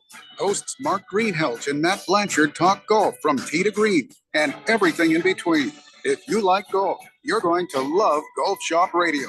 Before you tee up, drop on in. Welcome to the Golf Shop here on 1580 and 99.3 The Fanatic. What's up, everybody? Nick Costos here, host of You Better You Bet, reminding you to check out the show. Now, why should you check out You Better You Bet? Because we bring you the most fun. We bring you the most insightful, the most entertaining show in the wagertainment world. From up-to-the-minute breakdowns of backdoor covers, bad beats, and the cheers and tears that come alongside them. Plus, you'll get the best betting analysis anywhere from myself, Ken Barkley, and some of the best minds in the sports wagering world. So tune in weekdays, noon to 3 on Arizona sports betting station, 1580 and 99.3 The Fanatic.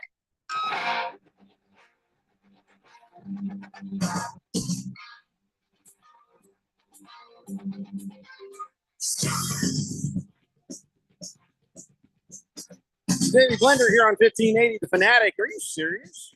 Baker's Cocky Hens has just texted in that Home Depot is no longer allowing dogs. Huh. Well, okay. Well, why? What happened there? I mean, I remember seeing dogs in the Home Depot all over the place. Yeah, I'm going to tell you one thing. The entire state of Georgia is about to be very upset. Yeah, especially Georgia. Yeah. Wonder why that happened. Well, I imagine somebody got bit, and that's the end of all the fun, I guess. 888-368-1580. Santa's number one helper says, fries, chicken. You are correct, sir. You are correct. All right, so let's get back in Harmon Solar NFL Fan Pick'em picks. We've begun talking about all the different games, and we are now on the Lions beating the Saints. The Lions, seemed like they had the Saints number there, right at the beginning, but then they had a 21-0 lead, and then the Saints started crawling back, and then, of course, in the fourth quarter, Derek Carr got himself another concussion. He's on his second concussion so far this season. So you got to start to wonder about where he's heading, if you will.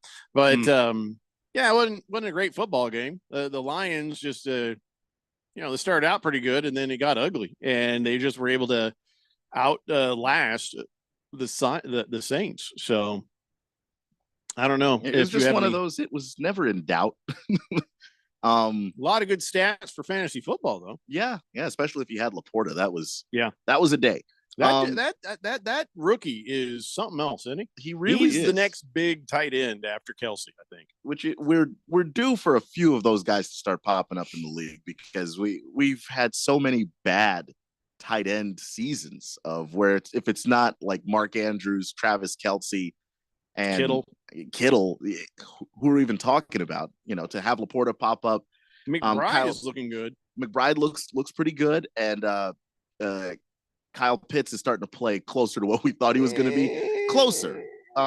There's still a little bit of Arthur Smith just doesn't want to throw the ball. So yeah. I don't know how much of that, but Kyle looked lost rookie season, and now he looks like he can play. I just don't know if he's on a team that's going to take advantage of that, but they're tight ends around the league now. Well, I was glad I had Taysom Hill on my fantasy roster, because he at least got me 15 points. When you were trying to find a tight end after the big 3 or 4 that you mentioned, it's a crapshoot who's going to have any kind of a day. And Taysom Hill, he had himself a day. And the nice thing about Taysom Hill is he's a gadget player, which means sometimes they use him for weird things and he gets touchdowns. But it wasn't great in the stadium, because Derek Carr was getting booed and Taysom Hill was getting cheered, and just like, hey, Saints fans, don't be stupid. Taysom Hill is good in a pinch for a play or two, but he's not a quarterback. You just don't want him out there. You don't want to start him. That experiment was tried and failed and done. You were better off when Jameis Winston came into the game after Derek Carr. So, don't get it in your head that Taysom Hill should be your quarterback. Okay, stop it. That came and went, and it didn't come and go as quickly as it should have. Yeah. So it's just goes to show you that sometimes the most popular player on the team is the backup quarterback, or in this case, Taysom Hill. Speaking of the Falcons, they were able to beat the Jets 13-8, and By the way, that was just another bit of football sadness. I feel like I'm going to say that about a lot of these games. Yeah. Some really crap games, and then there were some really crazy games. Upsets are fun, but crap games aren't. And the Falcons and Jets, that was a crap game. Absolutely garbage. Absolutely garbage. Watching Desmond Ridder versus Tim Boyle / Trevor Siemian. Brutal, absolutely brutal. By the way, the Jets, because of the whole situation with their quarterback injuries, are now asking Zach Wilson to come back on board this ship. And Zach is like, no, actually, I got bad news for you. Can he say no? He can't say no. You're an excellent, get back in there. He's like, I'm reluctant. Okay, reluctant, but then get your ass back in there. Yeah, I mean, you have to play. You're a member of the team. You don't get a choice. But Zach Wilson's probably looking at, look, I'm going to probably end up being a backup myself sooner rather than later. How much money do you think I'm going to make if they throw me back out there and I get hurt? And because they've said publicly, we believe in Zach Wilson. I know, just kidding. We don't believe in Zach Wilson. He just doesn't feel like the team actually has his best interest at heart. So he's going to start making some of those decisions. It doesn't matter. He has to get back out there because if he wants to show anyone else he has any sliver of talent, he's got to get on that field. If he sits there and goes, no, I don't want to, then nobody's going to want him. 0%. So it doesn't matter where he thinks his career is going. His career will go absolutely 0 places if he doesn't do as he is told by the Jets. I agree. And I hope that his agent has some sense and can say to him exactly what you just said. But his agent's been kind of odd. So we'll see. Yeah, I also don't care about it. Moving on. My son was so hopeful. He actually texted me, there's no way the Broncos lose to the Texans. And I didn't say anything, but in my head, I was like, I'm not telling my son that I picked against his team. I'm not telling my son Stroud is actually pretty good. And the Broncos are sort of due for a disappointment. And that's exactly what happened. And, there are some passes that didn't quite hit their marks. There were some situations there, but Wilson threw a couple of interceptions. Let's make it 3. And that just wasn't a good day. Wasn't a good day for the Broncos. It wasn't exactly stellar for Stroud either. That was a rough game for the Texans, but they found a way to get that win. But 353 yards of offense, and they gave him a chance to win that. But that was all right, I guess. But you lost Tank Dell for the season, fractured fibula. So that does hurt. Making a difference on future wins for the Texans here the rest of the season as they're in the hunt, trying to find their way into the wild card. So that was a shame to hear that about Tank Dell. But wasn't, again, another great game. Baker's Cocky Hen says Taysom Hill could start for the Jets right now. They would be a playoff team with him. The Baker's Cocky Hens. No, they wouldn't be. They wouldn't be, but they'd probably be a better team because Taysom can at least run. He can give you some other options. I don't know that they'd be a playoff team, but they'd be a much better football team. T-Licious says, happy Victory Monday, Jeffrey. And how about them mother freaking Niners? Sorry, Keon. That was rough for you. Steelers are so embarrassing. That's a bot. Sorry. Almost read a bot text. Never mind. Anyway, next game. Good God. Hold on. Yeah, that's no good. We may not read this. I don't know. There's just so many bad games. The Bucks and the Panthers. And we saw it coming. We knew before this week even started that most of these games were awful. And then they turned out to be awful. The other thing too, though, is some of these games that were awful, at least the defenses were good, but a good chunk of them were just 2 inept offenses just going out there, and I don't even know what they were doing. Just nothing. Somehow, though, Mike Evans got his 10th 1,000-yard season in that game. That is when he got pushed over the top for that. So congratulations to Mike Evans. But outside of that, blech, that game stunk too. Look, any game where you are an average team, which I would think that the Buccaneers are, and then you're playing the Panthers. If you don't absolutely stomp out the Panthers, you are not a good football team. 21-18 is not exactly stomping out. They just escaped the Panthers. It felt like it. I don't know. The whole flow of that game was weird from the beginning. Well, but of course the flow's going to be weird. You got an interim head coach, Chris Tabor, sitting in there. But the other part is it was at least a close game, 21-18. Do you give any credit to the, interim head coach? Yeah, I mean, keeping it close. Never mind. You get a little bit, but I don't know. I don't get the problem get the feeling that Frank Reich was the problem in that locker room. Like, this is not a situation with the Raiders where Josh McDaniels gets fired and then everybody is just immediately happier that he's gone. So, maybe he got a little bit more out of this offense. I'd probably like to see him do it again, though. Navy Brad says Zach Wilson to the Vikings for Dobbs. God help us. Okay, first off, take it easy on poor Dobbs there. He's not as bad as Zach Wilson. Hey, you don't want that. Donnie is pooping his pants right now. He is. Here it is, all caps. Shohei Ohtani, he's been spotted at Sky Harbor.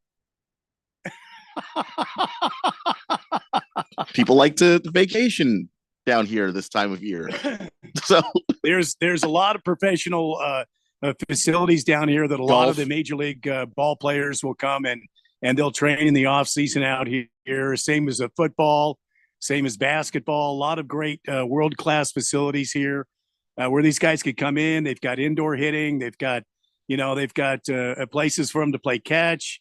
They've got physical training, nutritionists, all the world-class weight programs and all that. So a lot of Major League Baseball players will be here. I don't anticipate the Diamondbacks going all in on Shohei Ohtani.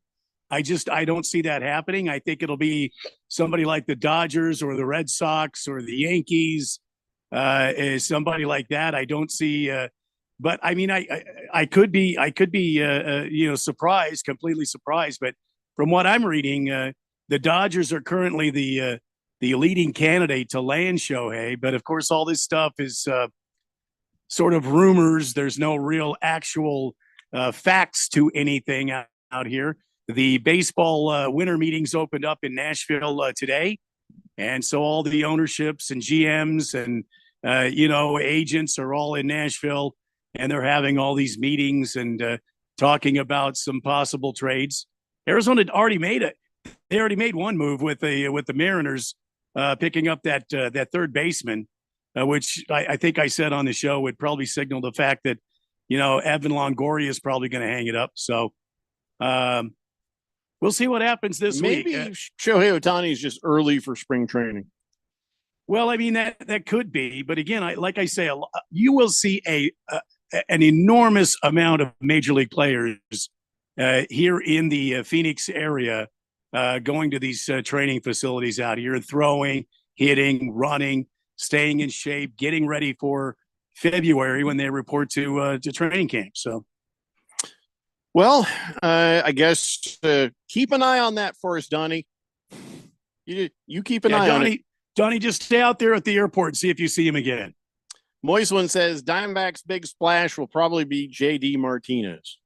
That's going to be the big splash. Well, there have been rumors lately that they would be looking to pick up JD. JD did play here. If you may or may not remember that a few years ago, he was here for a minute or two and helped the Diamondbacks down the stretch. We couldn't retain him though in the offseason because he wanted too much money. Now I don't know what the philosophy is on the team. They've had a taste of the World Series. Will they go and look for some impact players? I don't want to be misunderstood on this. I don't think JD Martinez, unless he's just strictly a DH, which I can't see the Diamondbacks bringing in one guy to just be a DH. You know, it would have to be somebody that could play in the field as well.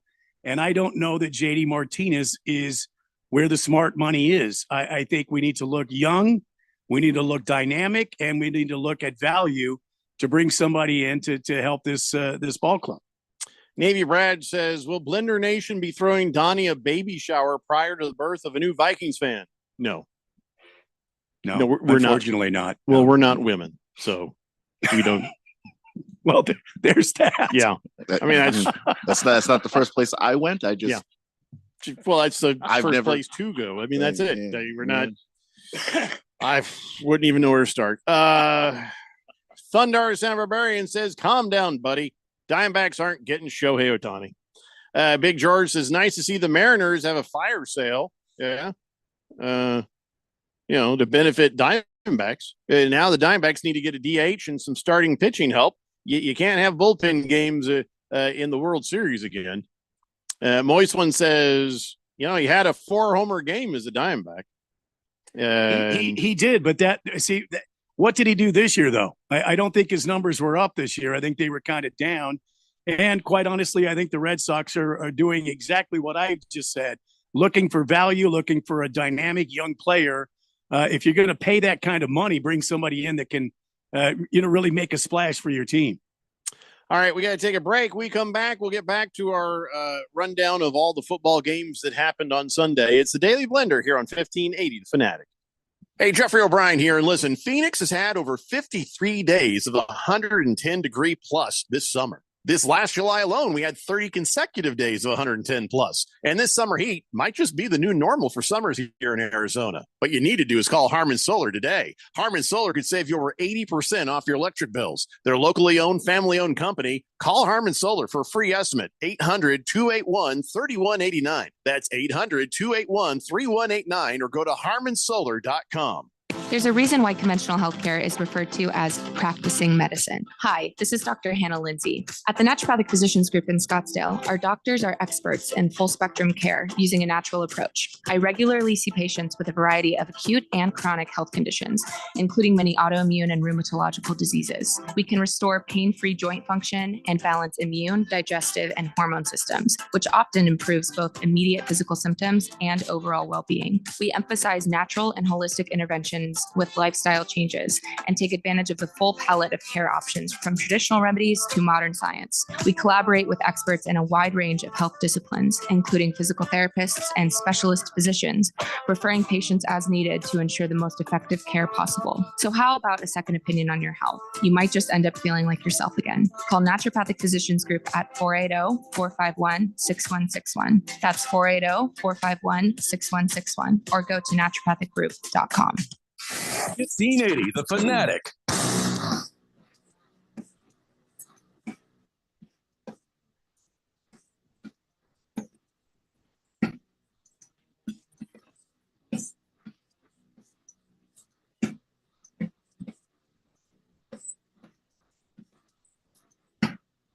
Dave Blender here on 1580 The Fanatic. They clean up the text line here. Moist One says, Mariners just clearing up money for a big move, he says. T-Licious says, my bad, Randy. Happy Victory Monday to you as well. Thank you. The Jet says, speaking of Frank Reich, he's got 2 golden parachutes. He's making $3,000 a minute for like the next 10 years. It's true. It's true. Hey, look, you got two owners paying you not to coach, then that's a life right there. That's a good life. His prayers have been answered. Navy Devil says, how about the chain guy on the sideline who broke his leg in that Lions Saints game? Oh, really? Did that happen? You see those guys get taken out quite a bit. I didn't know a guy got his leg broke, Navy That's Devil. too bad. Too bad. He just minding his own business, just standing there holding the chain, doing his job. Crack. Wow. I would think that would happen more often, but I guess it's the first time I've heard of one of those guys actually getting taken out. The nice thing is he could still be back next week, because he just has to kind of walk up and down. He can kind of hobble, give him like a little roller thing for his foot, just you just got to stand there, right? That's all you got to do is stand there. President Wallet says the question is key for what's the total on the game tonight right now. I believe it's 40 points over under. Bengals Jaguars? I would take the under. because the Bengals quarterback. Oh wait, the Jaguars are pretty good. Ooh, I see what you're saying. In the Bengals defense. Ooh, I don't think it has to be over though, because the Bengals. What do you think? Because if Jacksonville scores like 26 points, 27 points, and the Bengals score 7, yeah, I mean you're already most of the way there. And if the Bengals score late, double garbage time touchdown gets you like 16 points or something, depending on whether or not other field goals were kicked and other stuff. You could be at 40 in a pretty fluky way. My instinct says under, but boy, it could be over too. It could go over if Tracy Lawrence and the Jaguars just go off. Yeah, and if the Bengals can't move the football, their defense can't get off the field. I mean, the Jags could do most of the 40 themselves. That's. I don't know that when I have doubts like that, I just don't play it. So just, like if I have to really think that hard, like, is this gonna happen? I don't even play it.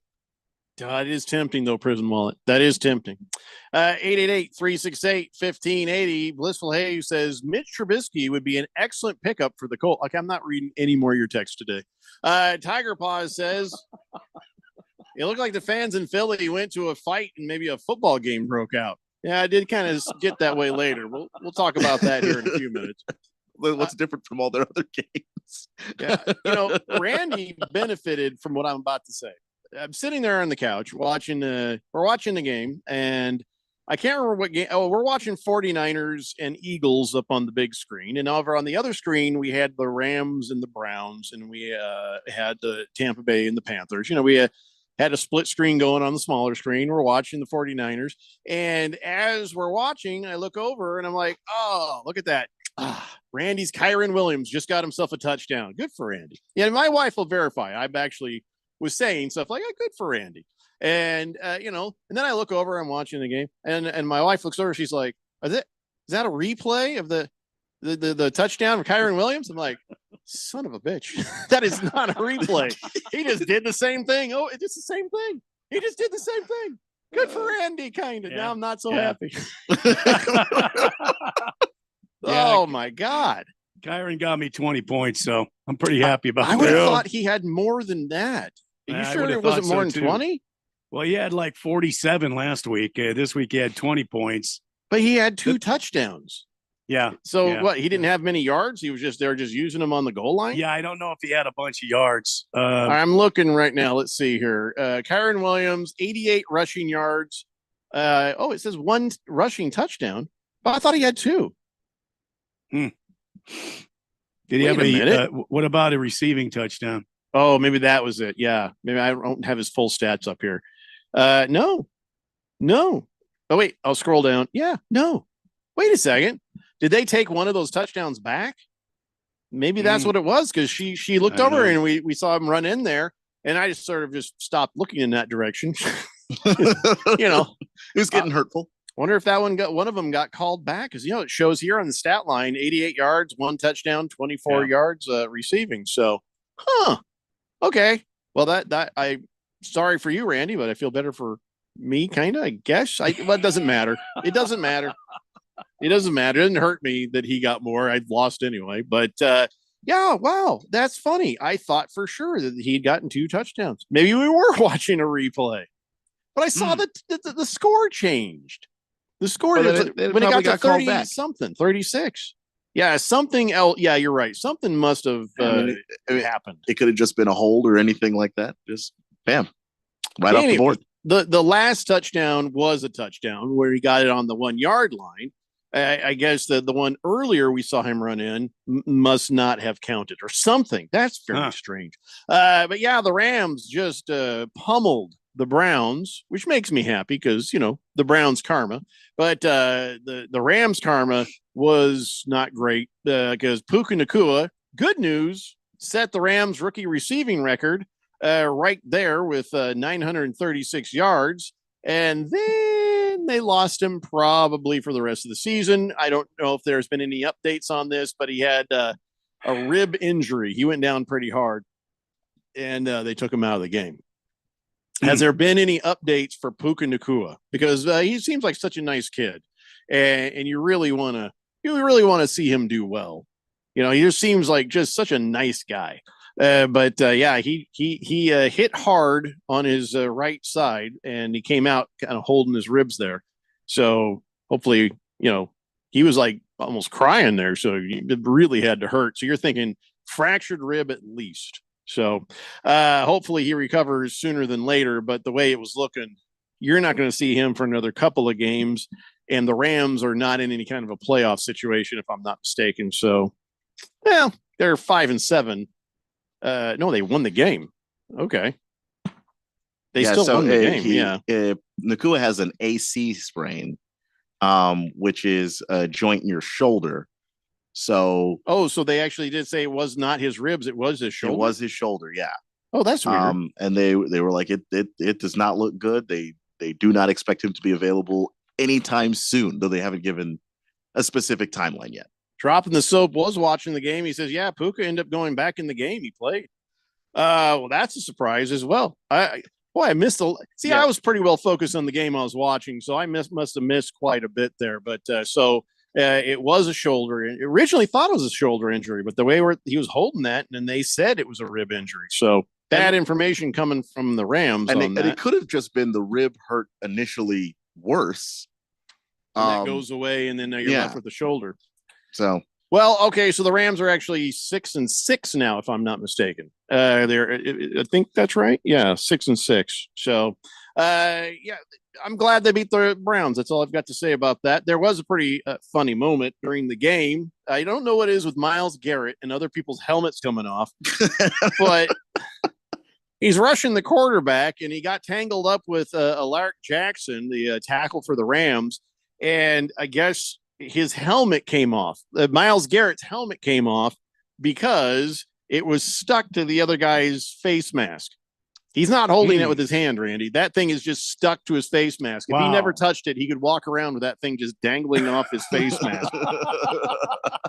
I've seen that happen a couple of times, but that's the best picture of it I think I've ever seen. Yeah. So the referee walks over, looks at Myles Garrett, kind of like, I know you in helmets, and looked at the other guy, and he just goes, give me that, and yanks it off his face mask and says, get at it. So that was just bizarre. Moving on to the game I actually did pay attention to, and that is the 49ers destroying the Eagles. Boy, that was something, wasn't it? There is so much going on with that game. There were fights and teamsters and all sorts of weird stuff. And by the way, I'm a little bit confused. Teamsters. Oh, yeah. I'm talking about that big old Dom D'Alessandro. That big old Goomba standing there on the sideline for no apparent reason. Teamster. That dude's been there since 1999. There's been some suspicious missing players, which he has been suspected to have eaten. But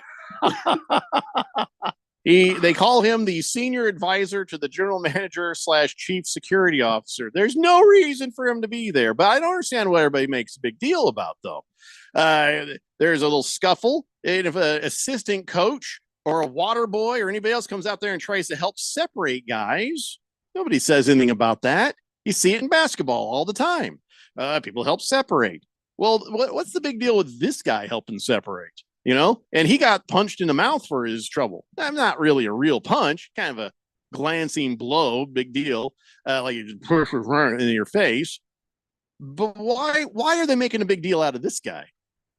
That's what I can't understand. What did he do? He didn't do anything. He's standing there. There's a fight breaking out. You try to separate the guys. Why is he not allowed to help separate? You got to stand there and just watch it happen.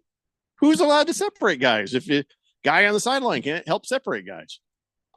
I'm asking. That's a great question. I hadn't thought about that, so I was looking into it just a second ago, because it seems like that shouldn't be a problem. They let players, he wasn't punching try to break up fights. So if it ends up on the sideline where everybody is, he didn't drop an elbow on anybody. Yeah. He was just like, hey, get out of here! Come on, knock it off, break it up.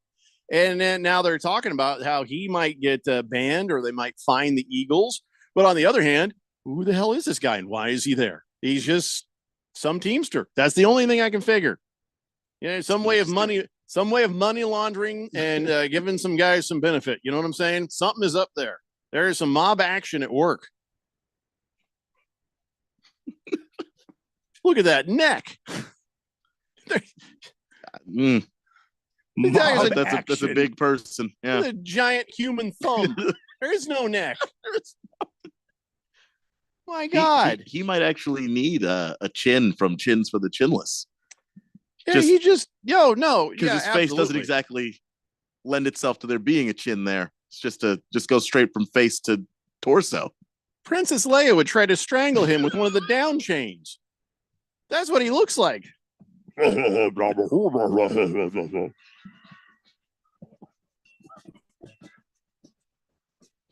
on one hand, I don't understand why they. Job with the Hutt. I think I just broke Keon with the nerd comment. Yeah. I don't understand why they need him there, but I also don't understand why it's a big deal that he helped out. He just happened to be standing there when the whole thing went down. I don't know. Well, we'll talk about the game, and I'm sure we'll talk more about this when we come back, because there's quite a few people with a lot to say about big old Dom DeSandro. That guy, he was born a mob boss with that name. They were saying that he was, quote, contributing to the escalation. I didn't think he was, to be honest. And I felt like the 49ers were in the right through the whole thing. But I don't think that guy was doing anything. We'll talk about it when we come back. Another half hour before Bengals and Jaguars. It's the Daily Blender here on 1580 The Fanatic. Wesley Financial Group is not a law firm. This story is called The Ugly Truth About Timeshare. If you think you've done your family a favor by buying a timeshare, you need my help. Hello, I'm Chuck McDowell, CEO and founder of Wesley Financial Group. 10 years ago, I started helping folks cancel their timeshare. And in the process, started what's now called the timeshare cancellation industry. Timeshare is the only thing that you can buy that you can't tell me how much it's going to cost or when it's going to end. When you buy a timeshare, you give them a blank check to fill out any amount they want for annual maintenance and assessment fees. The crazy thing is, this never ends. Even when you die, your family's now going to be stuck with this burden. Stop the insanity today. Call my office now. If we take you as a client, I guarantee we'll cancel your timeshare or you'll pay nothing. Call for your free information kit. 800-462-3333. That's 800-462-3333. 800-462-3333. This time of year, big box tool stores start to sell a whole bunch of not tools, from dancing Santas to plastic trees. At Northern Tool and Equipment, we'd rather sell you a 4-horsepower chainsaw fitted with a full chisel chain to cut down your own tree. And we have wood chippers come January, because mulch. We're cutting prices on your favorite brands this holiday season. Save on Milwaukee, Steel, and Lincoln Electric in-store or at northerntool.com. Liberty Mutual presents How to Be the Life of the Party. Okay, first turn the music off. Then ask for everyone's attention. Now, tell them that you customized your home insurance with Liberty Mutual and saved hundreds. Boom! Now everyone knows you're not just a pretty face. You have some brains inside that face that know how to save hundreds on home insurance. Woo! Only pay for what you need at libertymutual.com. Based on recent survey of new customers who switched and saved. Underwritten by Liberty Mutual Insurance Company and affiliates. Excludes Massachusetts. Liberty, liberty, liberty, liberty. Wake up and text. Text and eat. Text and catch the bus. Text and miss your stop. Wait. Text and be late to work. Sorry, I'm late. Text and work. Text and pretend to work. Text and act surprised when someone calls you out for not working. Who, me? Text and meet up with a friend you haven't seen in forever. Hi. Oh, hey. Text and complain that they're on their phone the whole time. Text and listen to them complain that you're on your phone the whole time. Text and whatever. But when you get behind the wheel, give your phone to a passenger. Put it in the glove box. Just don't text and drive. Visit StopTextsStopWrecks.org. A public service announcement brought to you by the National Highway Traffic Safety Administration and the Ad Council. Live from the Harmon Solar Studios in Scottsdale. This is KQFN Tempe. Also transmitting on K25CD Phoenix at 99.3 FM. And K240U Fountain Hills at 95.9 FM. It's time for the third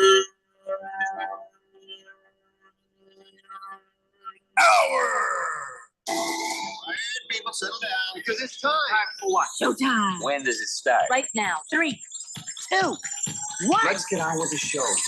Let's do it.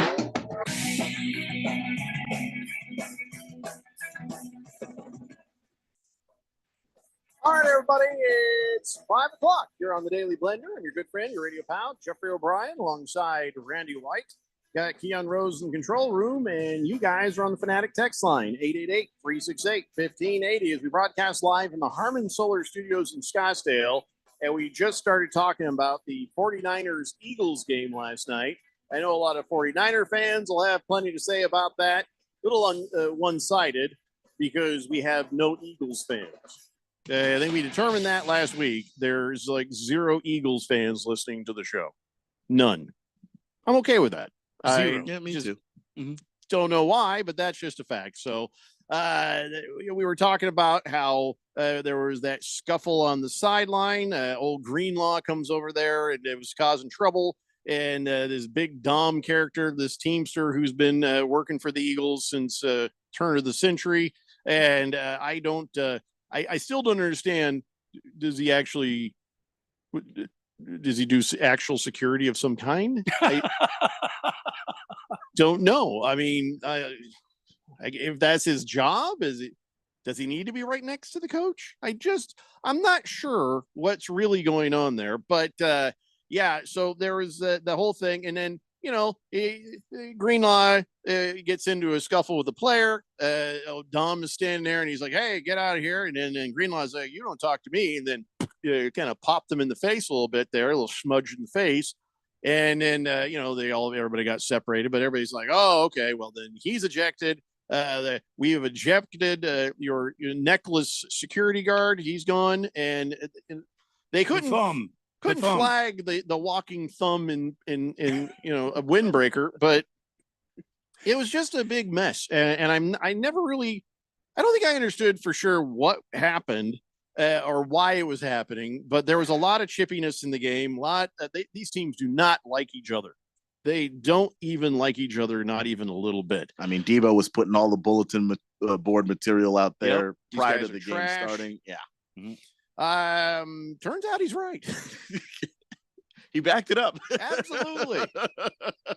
Can't say a thing, Eagles fans. You can't say a thing. 42-19. That's pretty bad. That's pretty good beating the 49ers put on the Eagles.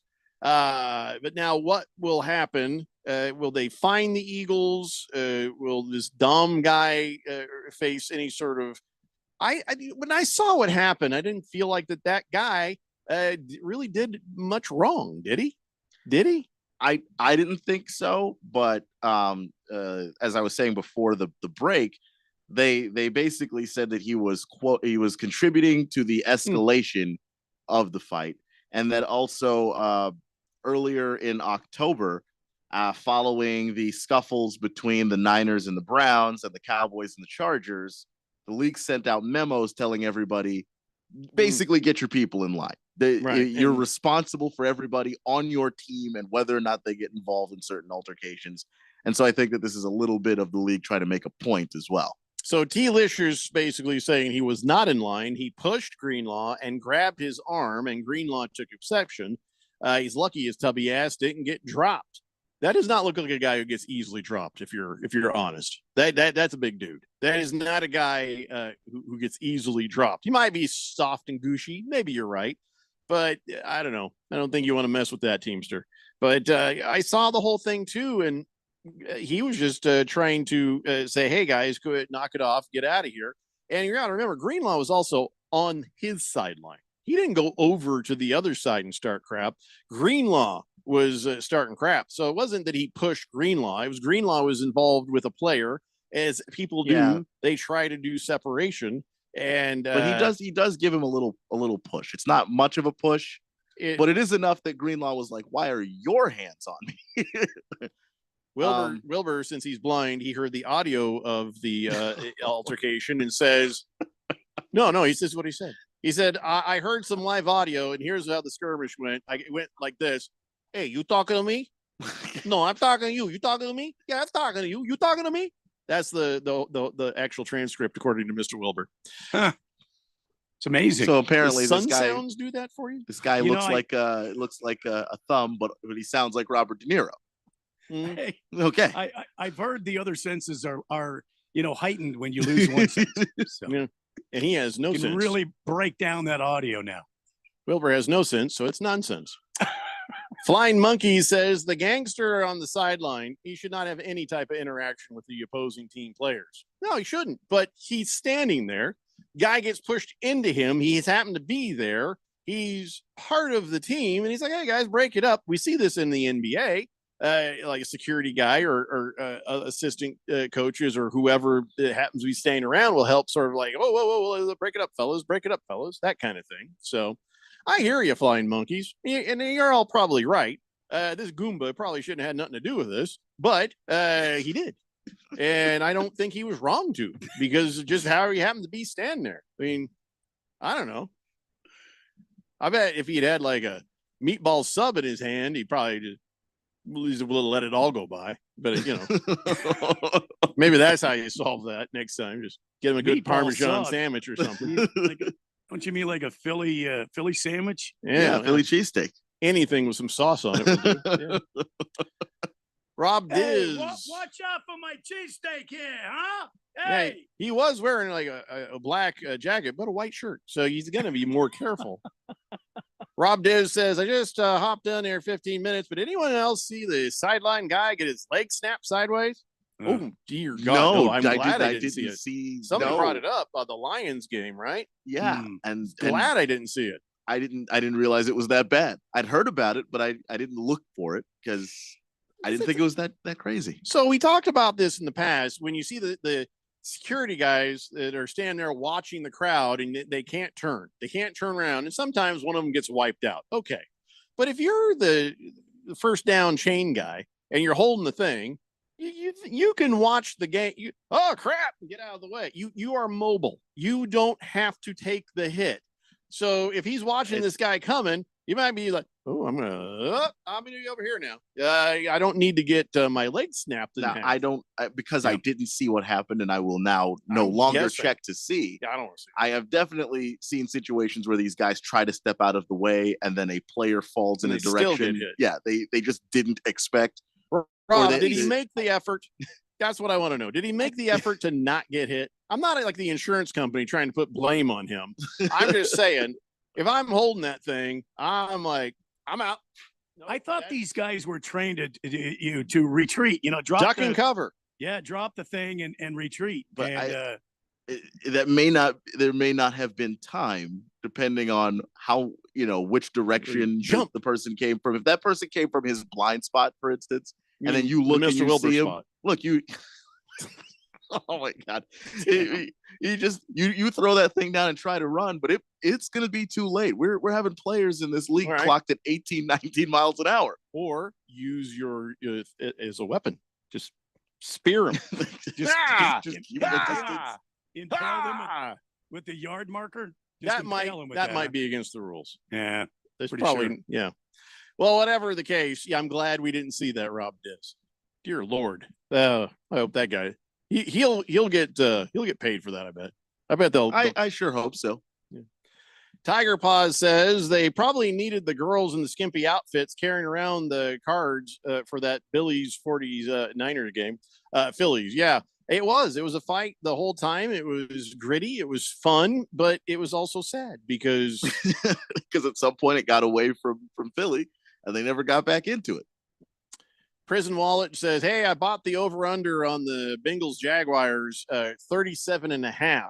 So I bought the over under down to 37.5. I have a 3-leg parlay. $50 pays me 137. So you took the over or did you take the under? Did you understand how he said that? I don't understand. Prison Wallet, which one did you do? Over or under? I can't tell by your text. Navy Brad says the Eagles security guy is really Jimmy Hoffa. Oh, damn. That's where he went then. That actually tracks. I think he's right. Okay. All right. Thundar Santa Barbarian just realized, no, I need Puka. Walk it off, rookie. Come on, get back on that field. I only need you for 3 or more weeks here. Then you can call it a year. I'm only thinking of Puka's career here, really, not my fantasy football. No, we figured that, Thundar. Yeah. We figured that. Isn't Thundar in first place in the Premier League? Think so, yeah. Mm-hmm. Well, that was a nice run.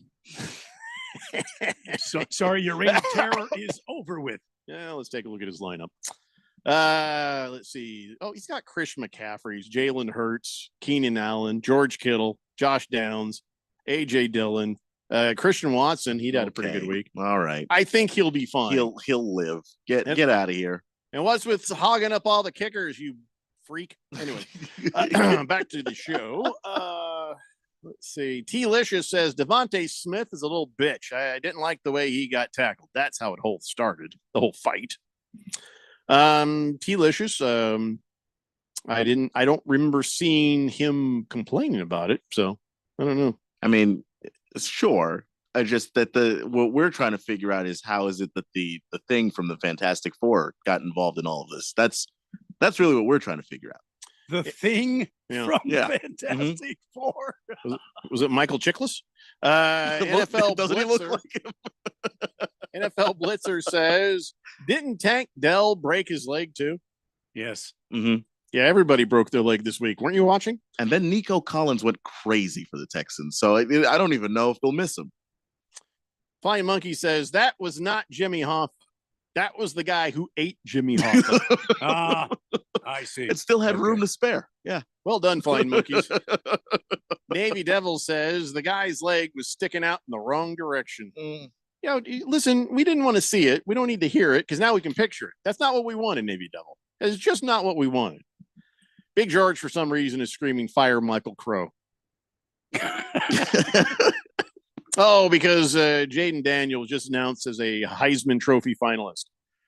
Yeah, okay, fire Michael Crow if you want to, but really Ray Anderson it was the real reason, the real problem. Michael Crow's a problem, but Ray Anderson was the biggest problem, and Herm Edwards is the one who blew it. We would still have Jaden Daniels, but would Jaden Daniels with ASU have had the Heisman year? You think? No, because they just weren't developing him as a quarterback. That was the real shame, is that he clearly had the talent, but if you don't put the time and effort and energy into getting him a good quarterback's coach that's going to increase his ability to read a defense and all of that other stuff, guess what? It doesn't help you. And Brian Kelly over at LSU does that very well. Yeah, listen, every time I hear, Jaden Daniels this, Jaden Daniels that, I would be like, hey, he used to be on our team. And then I'm like, should I be mad at him for leaving? And I like, no, I should not. I should just wish him well and think of what might have been for the Sun Devils. That's all you can do. You know, you can't have ill feelings towards him. Do you blame him for jumping transfer portal? You just don't. Mm-mm. You just don't.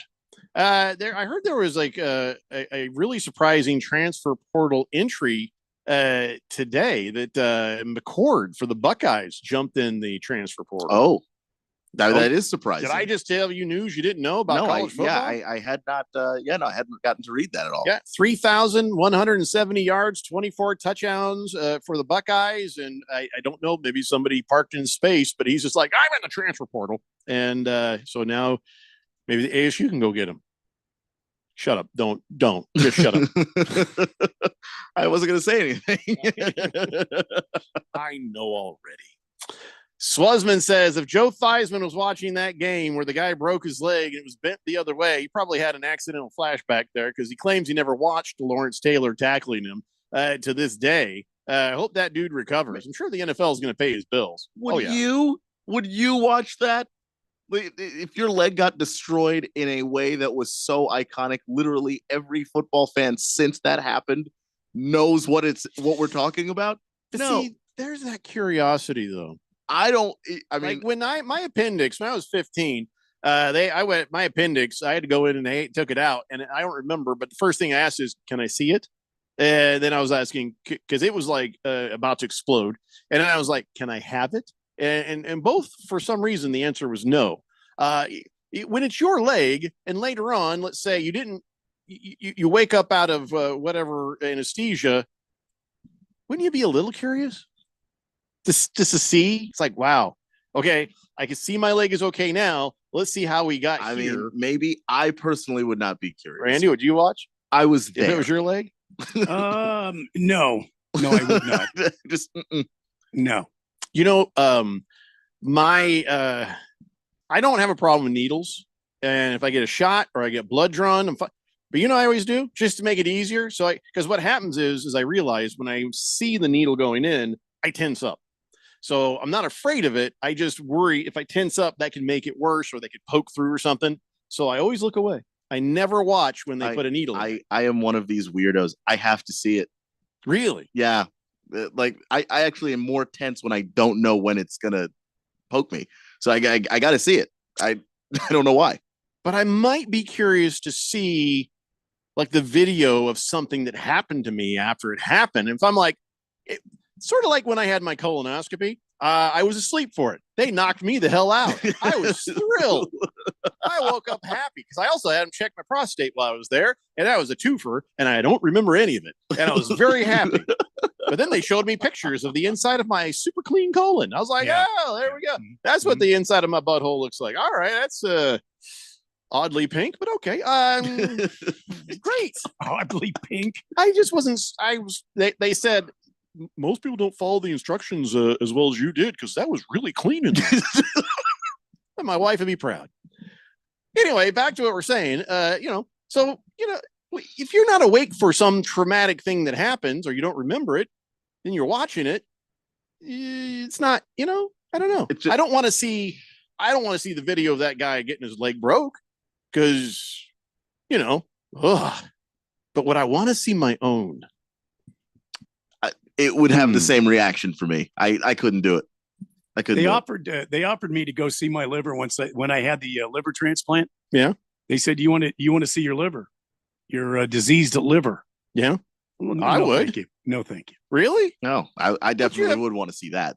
You got a fresh set of tires. Yeah, show me how bad my old tires were. Why not? I'm one of those people. I tend not to look backwards. And Whenever- just try to keep moving forward. Whenever I get work done in a car, I'm like, let me see the old parts just to make sure they didn't just lie to me. Are you sure you had your liver taken out? You didn't see the old one. How do you know they put a new one in? Oh, I definitely have it. Yeah. Oh, yeah. Yes, definitely. There's other ways my to liver tell. transplanted. Yes. I would be suspicious. Oh yeah. No. There's no suspicion here at all. Trust me on that one. I don't know. I you know what? I don't ever want to see somebody else's injuries, these horrible injuries when they happen, because I feel like, oh God, I don't need to see that. Oh God, no. But maybe if it was mine, I don't know. I've seen enough horrific injuries where I'm just like, I already have an idea as to how that works. I don't need to see it happening to me or anybody else ever again. I've come across car accidents where I've helped people and they've had the leg through the skin, the bone, the whole thing, and the leg pointing the wrong way. Huh? Oh. And, I've been able to get through that because I super focus on just helping them and I don't let it get to me. But if it was mine, if I had my leg broken a bunch of different ways or something, I think I'd look down once and then I couldn't look again. Like, I'm not looking anymore. Nope. Don't want to see it. So you're probably right. Maybe I wouldn't want to see it. I don't know. No. I don't know. So it's one of those questions that'll hopefully never get answered for any of us, right? Fingers crossed. We got to take a break. We come back. We got one last game to talk about before Monday Night Football. It's the Daily Blender here on 1580, The Fanatic. My dad has a cold, but also has high blood pressure. That's why I got him Vicks NyQuil High Blood Pressure for fast, powerful nighttime relief. Unlike some ordinary cold medicines, it's specially formulated for people like my dad. NyQuil High Blood Pressure is sugar-free, alcohol-free, and decongestant-free. Vicks NyQuil High Blood Pressure. The nighttime sniffling, sneezing, coughing, aching, fever, sore throat, cold, and flu for people with high blood pressure. Like my dad. Medicine. Use as directed. So what did the doctor say? He said I might need surgery. Wow, it's that serious. Well, we won't know for sure until I talk with a surgeon, but I'm lost. This is all new to me. The decision to have surgery isn't easy, but neither is living with pain. There is an alternative to surgery. At the Naturopathic Physicians Group in Scottsdale, our doctors are experts in full spectrum care using a natural approach and can restore pain-free joint function so you can avoid surgery. Patients come in for a variety of issues, including joint pain, chronic conditions, and issues specific to men's and women's health. We also help restore balance in immune, digestive, and hormone systems, which often improves both immediate physical symptoms and also improves cognition and emotional stability. So when traditional medicine suggests you need surgery, how about taking another approach? Call Naturopathic Physicians Group at 480-451-6161. That's 480-451-6161. Or go to naturopathicgroup.com. Hey everybody, it's Mark Asher back to tell you about my great friends over at the Lund Mortgage Team. For years, I've been telling you about refinancing, new home loans, all the great stuff that the Lund Mortgage Team can help you with from start to finish. Now, things have gotten a little crazy, right? The rates were bouncing all over the place. Now they're officially higher than they've been in a long time. And now more than ever, I think it's important to have a mortgage professional that has been there, done that. Any Yahoo can sell you a mortgage when it's 2.75%. Those people are going away. The real professionals are the ones that are staying in business and helping their clients through this kind of tough time out there as far as mortgage rates are concerned. Those people are the Lund Mortgage Team. Matt Oliver, Lisa Lund, they've owned this team for a long time, over 2 decades in the Valley. They are the best in the business, and they will walk you through the process, whether it's refinancing now or probably more importantly, a new home loan. Let them do all the heavy lifting for you. Call today, 623-875-9940. That's 623-875-9940 or online, lundmortgage.com. Hey, what's up, everybody? Ken Barkley here, reminding you to check out You Better You Bet. Why, you ask? Well, because we bring the fun, the insight, and all the wagertainment you need. Plus, hopefully, we win a couple bets along the way. From up-to-the-minute breakdowns of backdoor covers, bad beats, and the cheers and tears that come with them, obviously. Plus, betting analysis from some of the best minds in the sports wagering world. Join myself and Nick Costos and tune into You Better You Bet.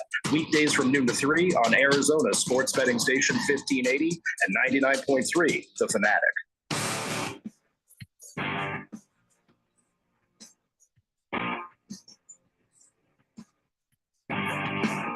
Dave Linder here on 1580, The Fanatic. Navy Devil says Oklahoma quarterback Dylan Gabriel went in the portal also. Okay. Guess it's that magical time of the year, huh? Yeah. Slugsman says, no, Keon, I broke my arm in 3 places, wakeboarding, and there was a video of it, and I've never, ever watched it. I wouldn't either. Fair enough.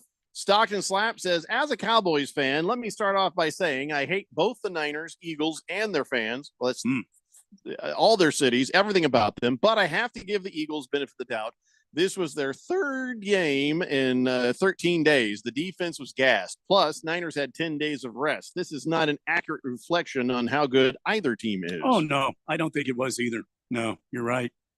Yeah, this is that kind of weird time of the season. You've got, you've got the Thanksgiving thing going on, and the schedule changes. Yeah.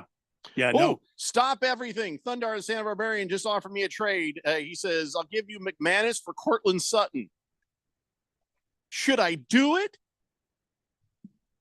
Well, bro, Brandon McManus is a kicker. No. So, yeah. I was trying to figure out a nicer way to say that. I'll just say no. Randy, I thought you'd be more excited for me.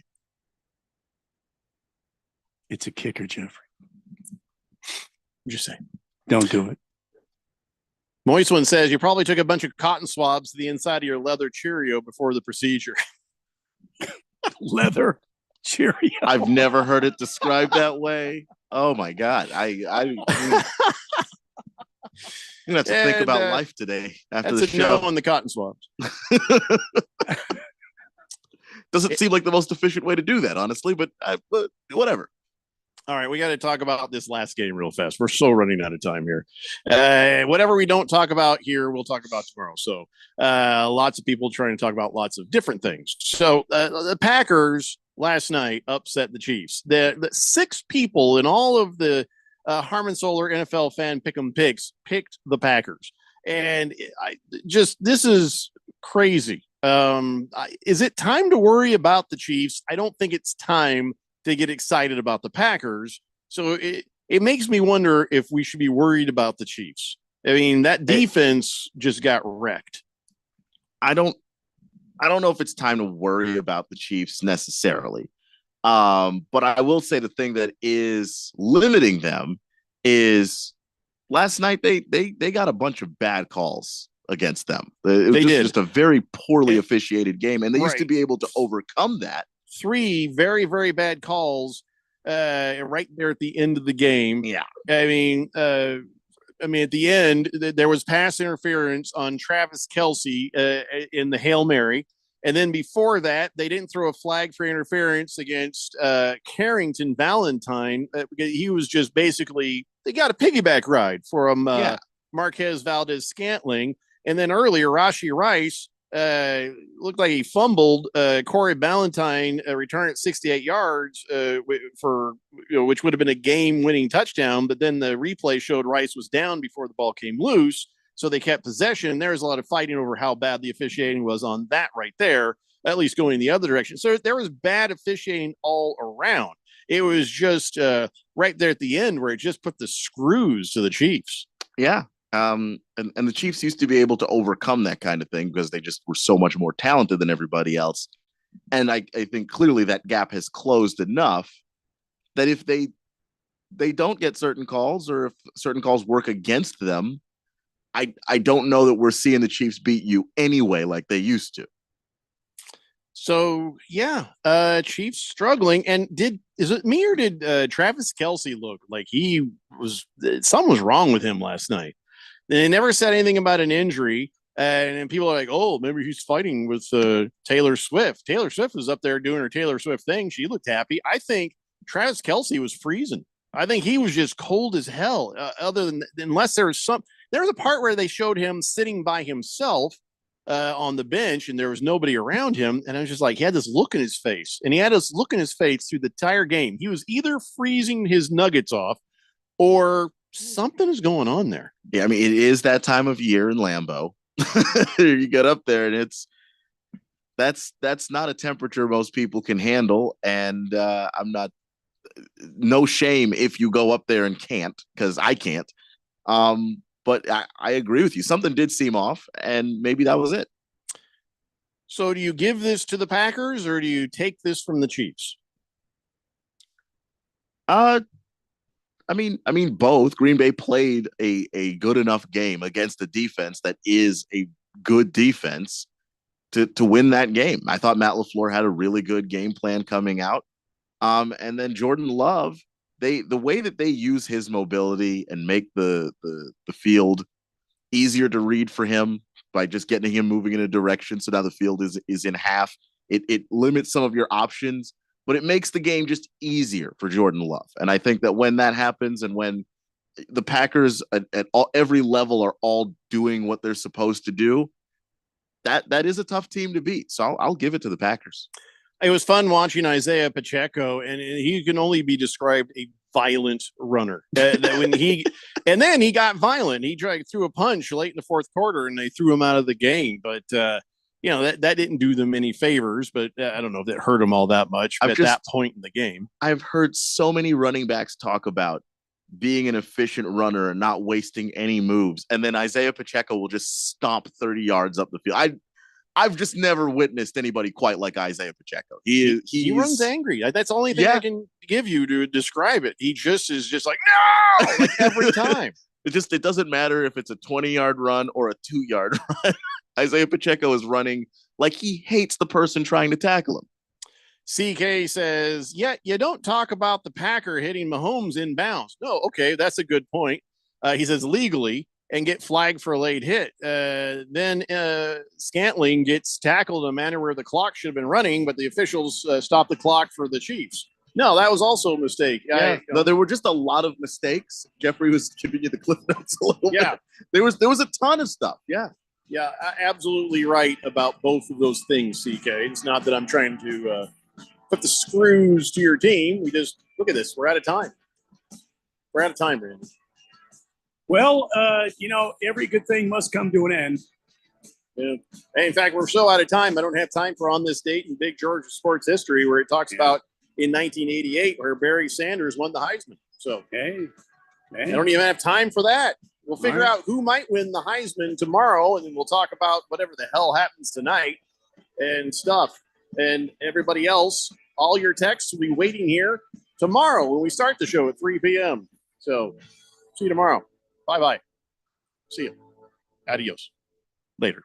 Your home for Monday Night Football is 1580 and 99.3. The Fanatic, home for NFL playoffs and Super Bowl 58. Live.